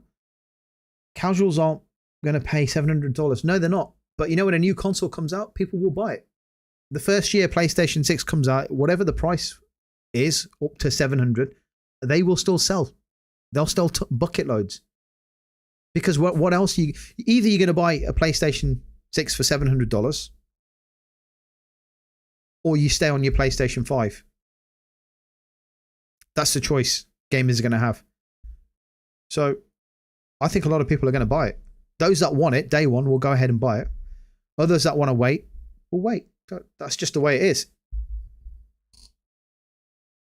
Is it a price? Is it a sweet spot for casual gamers? $700? No, it's not. It's still a premium price because when the PlayStation 5 launched, what was it like? $500, right? £500, and then the PlayStation 5 Pro was the premium device, right? That's over 700. So 700 is still expensive for a casual gamer. I get that, but it depends what 2026 looks like. What games are coming to the console?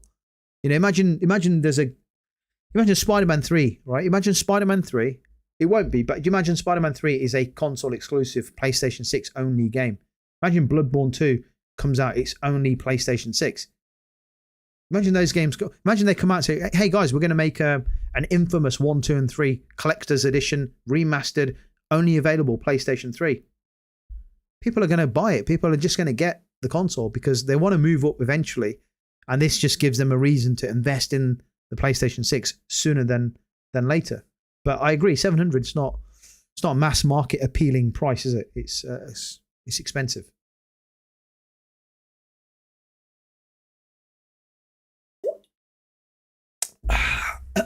Right. So Miguel, you're saying Sony sells hardware at a loss. They make money, but yeah, it's just, will they really be selling the PlayStation 6 at a loss on launch? Are they going to do that knowing they're not competing with anyone? They're not in the space to compete. I know you guys have mentioned they're competing for us, they're competing for our cash, they want us to adopt the platform, but they're not competing with a competitor in the market. So I'm just questioning all these things that Sony used to do in the past. They did it with the PlayStation 5, the 4, the 3. Are they going to do it again with PlayStation 6?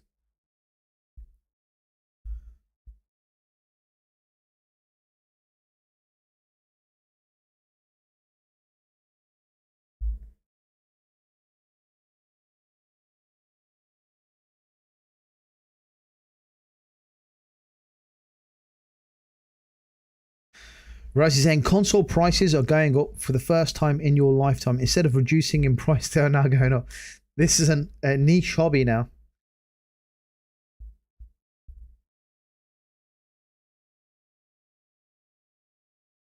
And Corey is saying because the console is still $500, these people will either stay with their PS4s or get out of gaming because the days of $250 technology is no more. Yeah, that you know, you're right. The days of consoles coming out and then within, you know, you'd have your first reduction two and a bit years later, holiday season, you get a little bit of a sale at Christmas, right? A couple of years into the console. And then year 3, you'd have a bit more of a discount. You'd have bundles come out.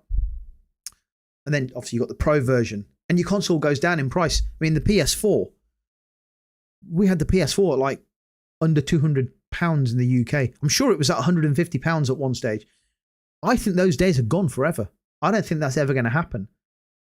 Is it ever going to happen? The PS5, how long is that going to be at its current price point? Is there an incentive to reduce it? Maybe at some point to get people into the ecosystem. You know, a few years into the PlayStation 6 life cycle, there is an incentive to reduce the lower tier console. At that point will be the PlayStation 5. Get people in, get them onto PlayStation Plus, get them some games, and then you can still play the same games when you hit your PS6. So you're getting people in. But if people are still 50 million people, 50 million on the PlayStation 4, that was the last count. I think that was 3 or 4 months ago, right? Reports coming out, 50 million users on PlayStation 4, around that figure. That's a hell of a lot of people waiting to get to PS5. Now, the GTA 6 PlayStation 5 bundle could get a lot of people jumping onto PlayStation 5. That could happen. But you still have to, if it's $500 to get a PlayStation 5 GTA 6 bundle, is that going to be cheap enough to get people onto the PlayStation 5 platform from PS4? I don't know if it is. I don't know.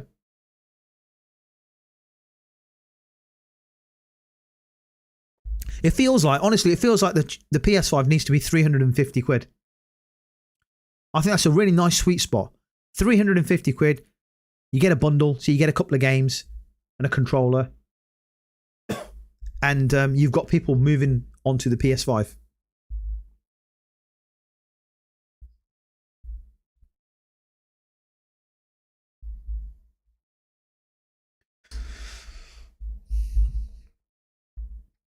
So Raz, you're saying when it comes to parents buying for kids, most of them will be playing mobile now. Expensive consoles are for the older hardcore gamers. I know people play mobile games. I know that. I cannot imagine playing mobile gaming. I wouldn't be able to handle it. Just not for me. Alien is saying you're a gamer. And even you're not upgrading to the PS6 for a long time, no matter what. As long as games are cross-gen, you have a 4th kid on the way. Oh, congratulations, man. I understand how non-gamers parents feel. Plenty of children are asking for Christmas and birthday presents, yeah. Yeah, it's not easy, man. It's, you know, the cost of things are going up. I was fine with people with big families. You know, a subscription service is pretty decent. You get games dropping in all the time. That might work.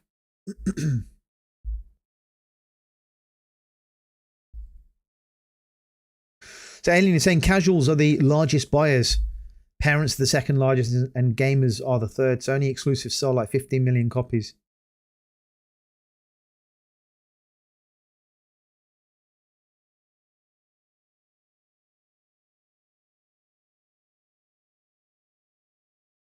Yeah, this pricing discussion obviously is interesting. You guys are going back and forth here about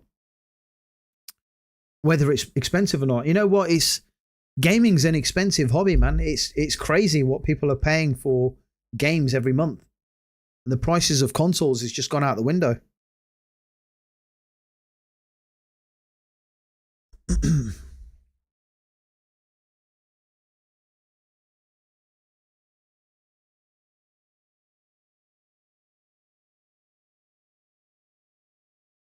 So I suppose just going back to my point there, if you wanted a console,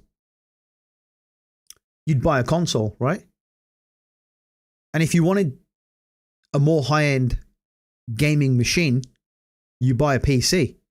So where does this next gen Xbox, where does it actually sit in the marketplace? those that are willing to spend close to $1,200, wouldn't they just go in and buy a PC? And those that don't want to spend $1,200, wouldn't they just go in and buy a console like the PlayStation? So that was my point.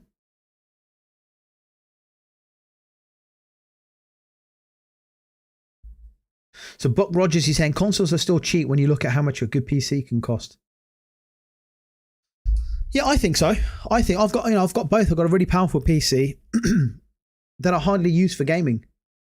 I just prefer the plug and play option, right? You just put in a CD, disc into your console, and off you go. You're playing your games.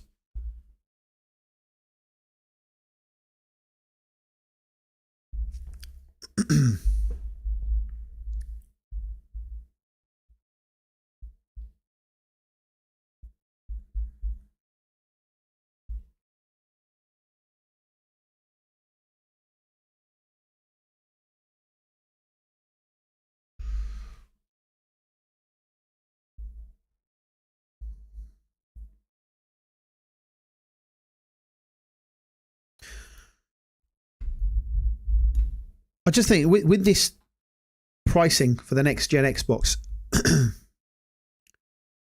if they get this wrong, it's going to be like another Xbox One moment, right? If the strategy doesn't align with their hardcore gamers, it's going to alienate a lot of people. And we've seen this before. When pricing goes wrong, it puts people off. You know, PlayStation 3, when it launched, it had a price of, this is back then, $599, £599 in the UK when the PlayStation 3 launched. Great console, but it was too expensive. And people at the time, and even the presentation from Ken Kutaragi and the rest of the guys, you know, they were saying like, people are going to want this console so much, you're going to have to get 2 jobs to pay for it. And I know that it was tongue in cheek, but it alienated people because it was too expensive, right? And it took years to recover, and eventually they pulled it back during the PlayStation 3 era and then fixed it during PlayStation 4 by just knocking out banger after banger. But we've seen this before. If they get it wrong, they get the pricing wrong, it's almost detrimental. When the PlayStation 1, not PlayStation 1, when the Xbox One launched, it launched and it was $100 more than the PlayStation 4 at the time. Yes, it had a Kinect bundled in, and there were other things like DRM, the presentation all about TV and not about games, all that kind of stuff, right? It didn't help. But ultimately, they were more expensive than their competitor. The PlayStation 3 was more expensive than their competitor. And both times the console suffered. So I just think there's an opportunity here.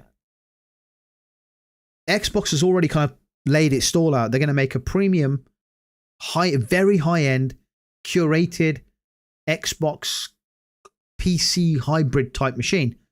And if it is really expensive, there's an opportunity to position the PlayStation 6 at the sweet spot, which I think would be around $550 to $600. That gets people in through the door, gets people off PS4, hopefully, maybe people off PS5 and onto the PlayStation 6.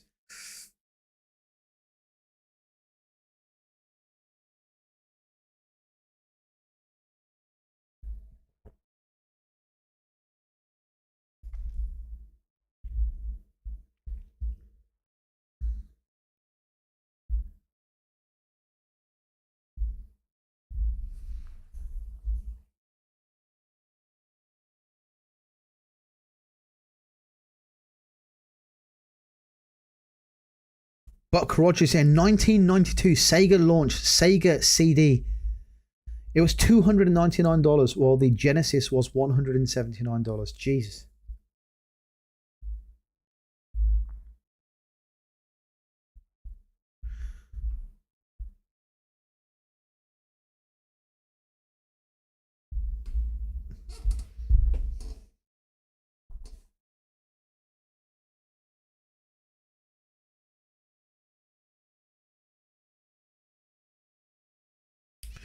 So I'm going back to this this image.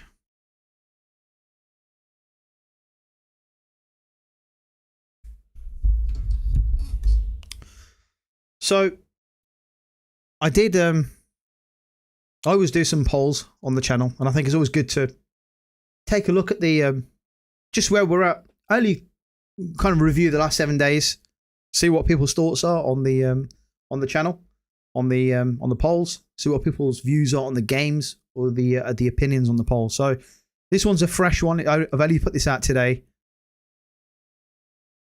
It's had 559 votes.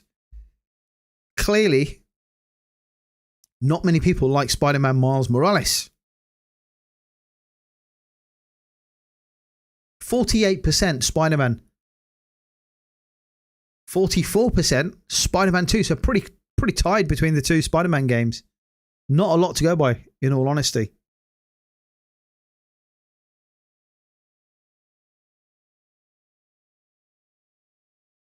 I thought it was pretty close, to be honest.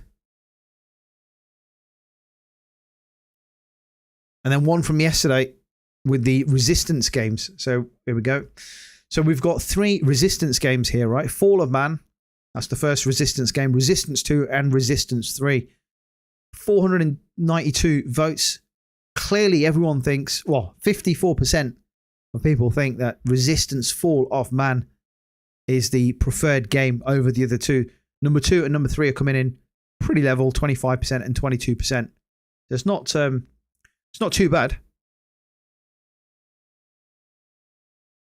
Buck Rogers, you didn't vote since I barely played the first Spider-Man and never played the other two.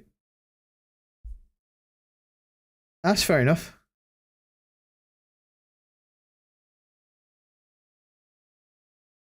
Spider-Man 1's a good game. I prefer Spider-Man 2. That's a good game. It feels faster. The animation, the swinging feels faster. I do prefer that. If you're I don't know if you have to be a fan of it, but if you've played the Assassin's Creed game, so Assassin's Creed Odyssey or Assassin's Creed Origins, and Origins clearly wins here, 61% to 39. We've had 711 votes on this one.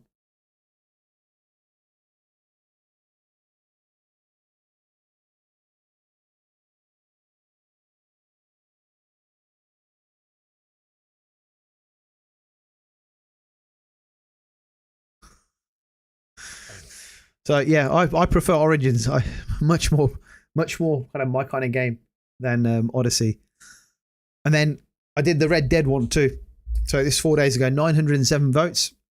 Red Dead Redemption 2, of course, 86% landslide over Red Dead 1, 14%.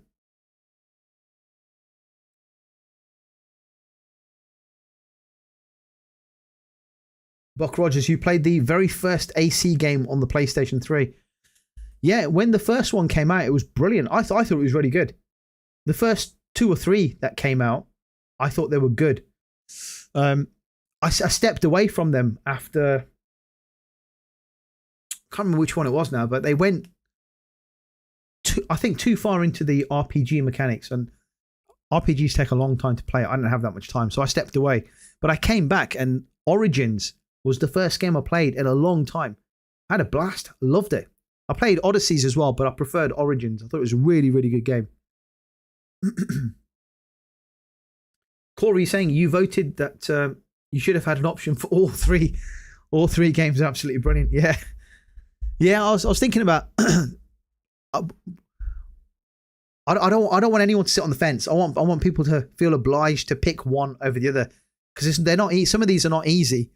I've had a few people that have come back and said, isn't there an option for both or all 3? But yeah, I enjoyed all 3 Spider. I like Miles Morales was a good game as well, but my preference is Spider-Man 2.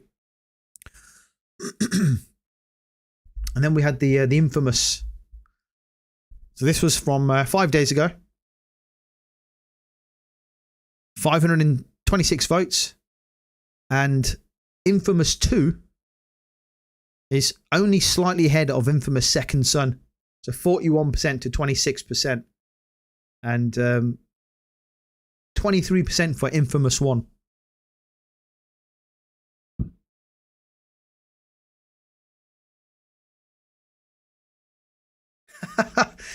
Well, Corey, you're not a fan of the Red Dead Redemption games, so there should have been an option for neither of the Red Dead games. Needless to say, you're not a fan. Oh my goodness. No, no, no, no, no. So Red Dead Redemption 2, for me, is, again for me, the greatest game ever made. Ever. I think you can see behind me, Arthur Morgan. Greatest character written in a game. So Crooked Vulture saying you stopped at Black Flag. Got AC burnout. Yeah, it's a lot of games, isn't it? Every single year they've released a game, and I think they stopped at Valhalla. I think that was the first one after a couple of years. Then it went to every 2 years or something. But yeah, if the game comes out every year, it can be too much, especially when they're big RPG style games, massive open worlds. But yeah, I really liked Origins. I thought that was an excellent game.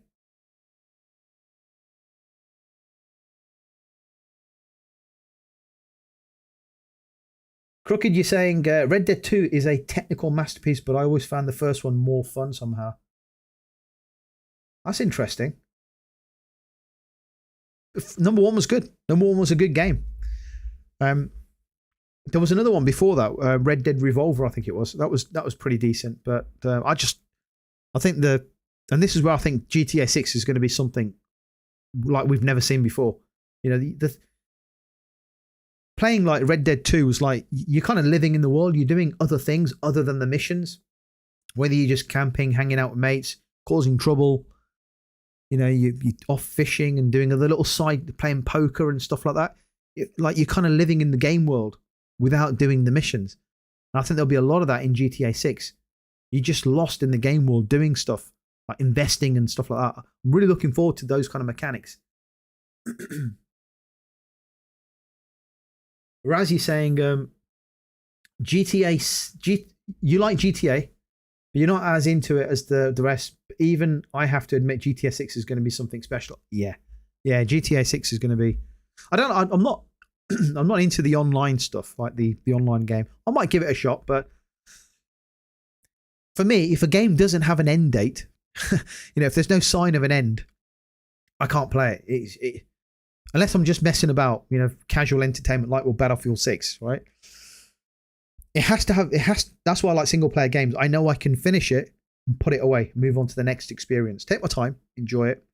But there is end. I get closure, right? A sense of closure. I like that. So GTA 6 is going to be brilliant. Can't wait. So Corey's saying, I respect that people love Rockstar, but their games don't speak to me anymore. I played Rockstar games in the past and enjoyed them, but I think you outgrew them. Ah, okay. Oh, that's fair enough. That's not a problem. Red Dead Redemption put you to sleep. No.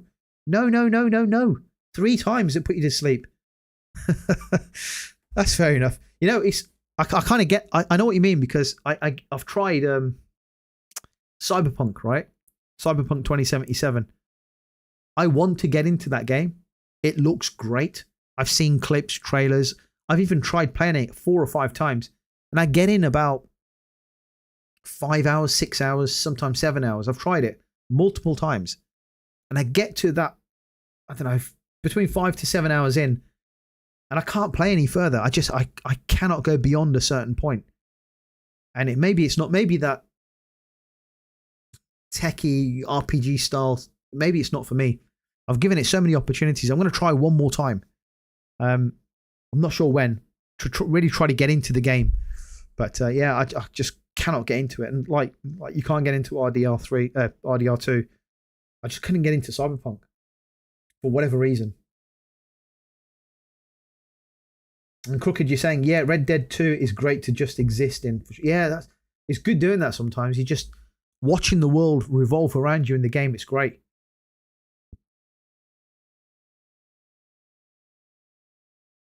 As you're waiting for the Red Dead patch, the rumored patch we keep hearing about. Yeah, apparently Digital Foundry were talking about it the other day.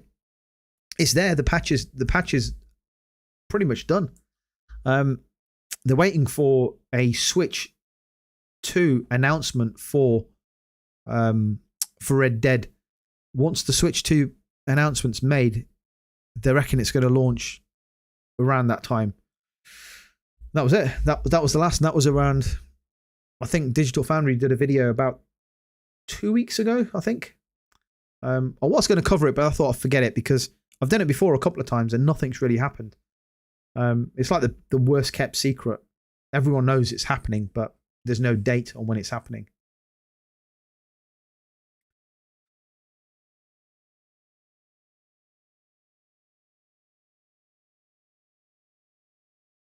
Yeah, Razzy's saying you never played GTA Online, just a single player campaigns. Yeah, I've tried online. It's not for me. Alien, you hate online games. Yeah, some are okay. I mean, Battlefield 6 is pretty good, but I tend to avoid them if I can. Power Wash Simulator is the most chill game that's oddly satisfying. Buck Roger, Power Wash Simulator. It's interesting. Might have to have a look at that. And Corey's saying some games are great, but they just don't speak to you. The beauty of gaming is that we don't all have to agree and like the same stuff. 100%. Yes, that's a great point. Actually, it's a good point. It's good actually that people enjoy different games. It's good to see that. You know, we don't want to all like the same stuff, right? It's good that we all like different types of games. Crooked, you're saying you hate GTA Online. Absolute trash.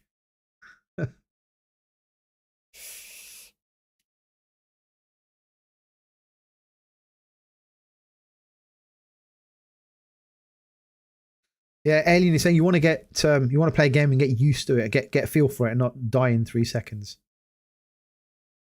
You've played Silent Hill 2. That was your last game. You still haven't bought anything in 2025. And you've got the PS5, Resident Evil 2, 3, and 7, but that's it. Well, listen, there's nothing wrong with not buying games. You don't have to buy. You know, some people like to just buy games in sale, buy games in discount, buy secondhand games. Some people don't buy games at all. They just, you know, they play whatever drops into Game Pass and PS Plus. That's fine. Just enjoy your games how you want to play them. Yeah, you don't have to buy games. You just play them through subscription services, or you can just get them when they hit sale. You know, there's loads of games I've got that are on my list. I just haven't had time to play them. They're on my backlog. That's my list. When I finish Yote, I'll buy the next game on my list, but it's probably going to be in sale because it's been sitting in my backlog for so long. And it's fine. Just go ahead and enjoy your games how you enjoy them. You know, it's good like that. And Corey, you're loving Battlefield 6. Yeah, it's pretty good, isn't it? I do enjoy it. I mean, I like playing on the sniper with the sniper, but it is a bloody grind at the minute. I'm finding it's taking me a while to level up. I'm getting absolutely. I want to get the 8x zoom scope. I'm getting absolutely destroyed in some of the levels. I've got the 6x zoom, but yeah, I need to play more online.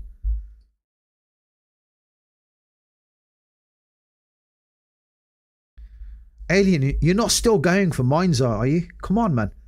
That game is just... Gears of War, yeah, I'd say that's fine. That's on my list. Silent Hill F, yes. Kronos, yes. But Mind's Eye, that is... If you want to go for it, go for it. But that is... The last time I played, it was just completely broken. Just not worth... In my opinion only. You might like it. It's not a problem. Maybe check out some YouTube clips, like more recent videos, to see if they've done any enhancements or updates for the game.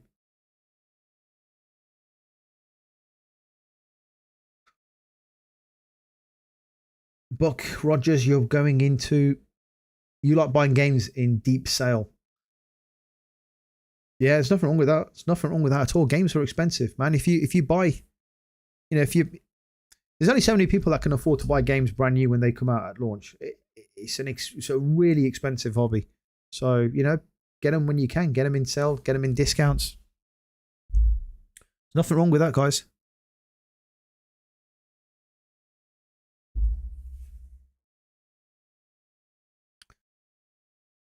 So I did a Battlefield poll here.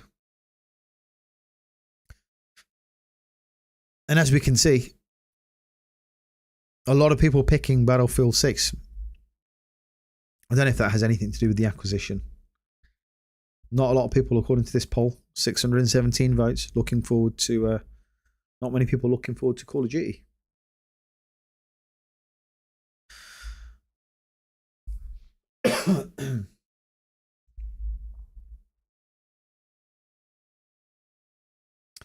Ah, okay. So yeah, you hear them. They're getting a lot of updates for the next 10 years, and you think they fixed some of the things, but maybe not more. Okay, interesting. Oh well, if you do get it, let me know how you get on with it. I'm not gone back to it. Maybe I'll go back to it in the future. So Raz, you got 20% off at launch for Silent Hill F. That's good. So it's 38 quid on Amazon. There's quite a few sales right now, but I think if anyone waits just another 4 weeks until Black Friday, I think we might get them a little bit more cheaper. I think there'll be a bigger sale.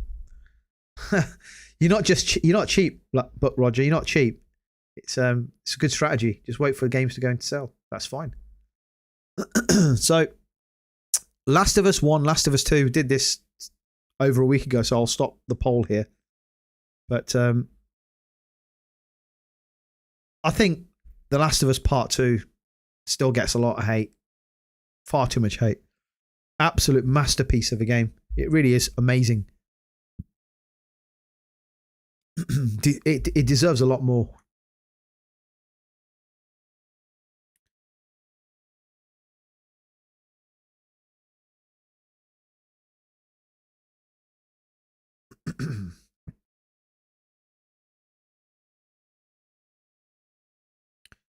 I was going to briefly mention that you can see that. So obviously Halo's been announced, right? Officially announced Halo Combat Evolved, set to release sometime next year. And the game is fully remade on Unreal Engine 5 with plenty of improvements and additions. So the official announcement comes after months and weeks of speculation that the Halo remake will be announced during the Halo Championship Series. That speculation has come true.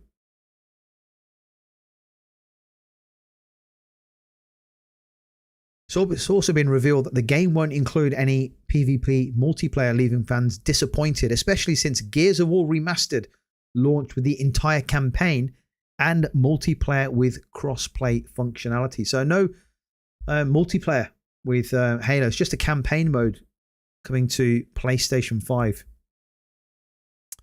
So fans of single-player games should be pleased with that. So the improvements, apparently the game's had lots of improvements. So the complete campaign, rebuilt battle through the original missions, newly built with enhanced level design, updated cinematics, improved wayfinding, refined to keep the pace moving without losing the wonder, the tension, heroism of the original. The cinematics and the audio has also been overhauled. Iconic vistas, alien architecture, and sci-fi wonders are reborn with all new visuals, cinematics, and animations. So the soundtrack has been remastered, the sound design updated for greater immersion, and new voice performances recorded with the primary cast.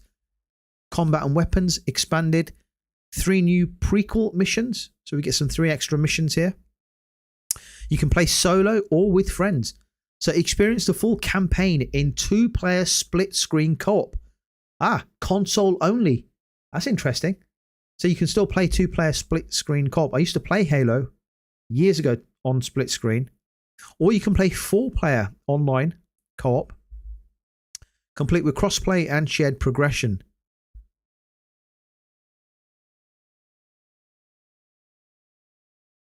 It's pretty good, isn't it? It sounds quite decent.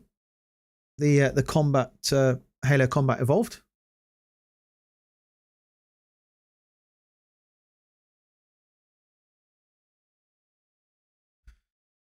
So Raz, you're saying I hope I get the the VR too. Yeah, I want it. I really want it now. Looking forward to. I want to see what the offers are, what the discounts are. Because we had one last, I'm sure it was earlier this year, maybe February, March, and it had like £100 reduction. And I was very tempted to get it, but I kind of just made that argument that actually I was going to wait until the end of the year and then I'll pick it up. So I'm hoping to get it in 4 or 5 weeks time, once the price reduction kicks in.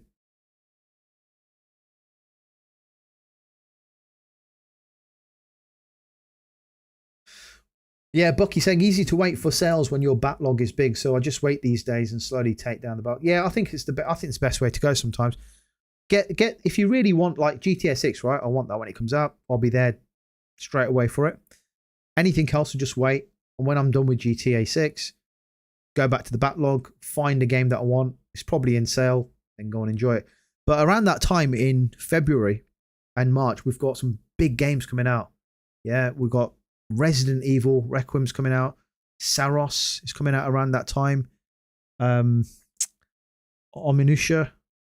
No, Neo 3, sorry, is coming out. There's a few. There's about 5 games coming out that I've earmarked, including GTA, which is in March, May. Sorry. Yeah, busy time that time. Corey saying you tend to buy a lot of games they want, but I'm well off. And most so buying habits should be the industry standards. Yeah, that's fair. That's fair enough. You know, fair enough. Each to their own. You know. Buck, you're saying new Halo remake looks good, but I'm not interested. I played the heck out of the first 2 Halo games on the original Xbox. Yeah, I played. I really liked the second one. I really enjoyed number 2. Brilliant game, fantastic.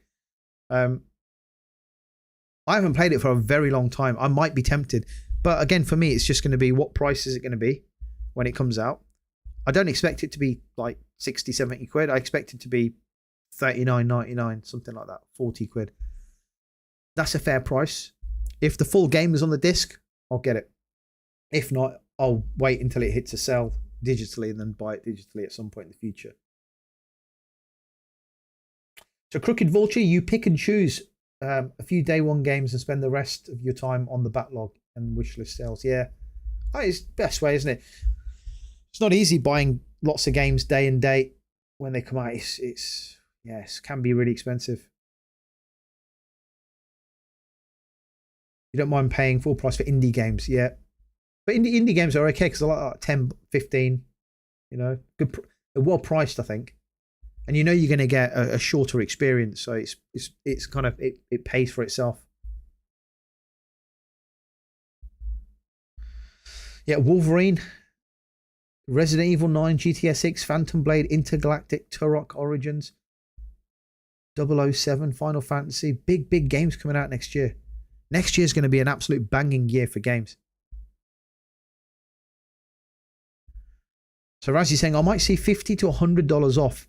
Not as big as of a discount as last year because they had the permanent price drop. I'll take 100. If I get 100 off, that means it's currently $399, I think, at the PlayStation Store, PlayStation Direct. That's the bundle, the Horizon bundle. So if I can get it at $299, happy days. I'll take that. Yeah, I'll take that. So Corey is saying Black Friday stuff that was posted said PSVR 2 will be around $350 for holiday. $350, so about 50 quid off. That's not bad. I'll take that. I'll get that. That's $350. I'll get the PC adapter as well. If I can get that. See what PC VR games are available for PSVR 2. Saros looks really good. Yeah, Saros looks good. That looks quality.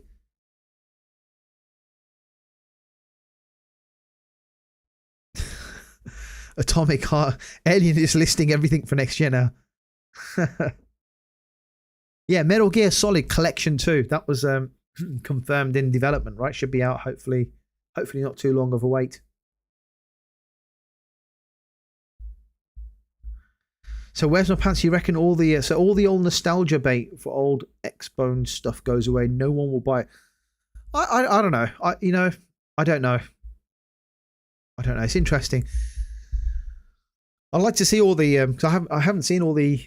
I know the sale stuff's been out over the last week or so from Sikana, but I want to have a look at all the ports of the Xbox games that have come over to PlayStation, right from the very first one up to the very last one, before the end of the year. I'd like to have a look at what we've done. You know, what's been turned over revenue wise, what's been reported, what in terms of sales from those games, just to see if they've worked. They must have worked because Microsoft is doing it now, right? They're doing it with all their games. So I think it'll do well. Halo's it's a big brand. It's a big name. They've changed a lot of the mechanics too to make it fall in line with kind of some of the modern shooters. So yeah, let's see how this goes. So I think, guys, I think that's really I think that's it for the podcast. I think I've rambled on for nearly 4 hours, man. Guys, losing my voice here. I'm feeling a bit hoarse. I'm not going to be able to do my videos for tomorrow.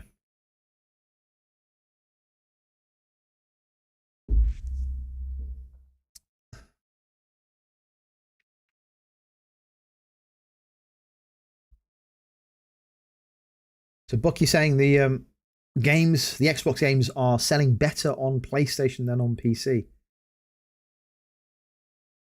I think there's an audience for them. I think there's people that don't have access to a high-powered PC, or they just game on PlayStation. So if they hear about games like Indiana Jones, Doom, and Forza, and Halo, and these games coming to PlayStation, I think they'll be interested. I'm interested in.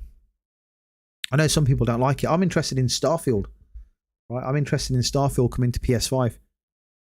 I know it's had like mixed reviews, but they've ironed out a lot of stuff. There's going to be another new DLC for it, so I think I'm looking forward to that when it comes to PlayStation next year. But I think this is it for the podcast today, guys. I think I'm pretty much done in terms of what I can talk about, and my voice is feeling a bit. I think I'm losing my voice. So I appreciate you guys tuning in today, guys. I appreciate the discussion. It's been good talking about game prices, console prices, going physical or digital.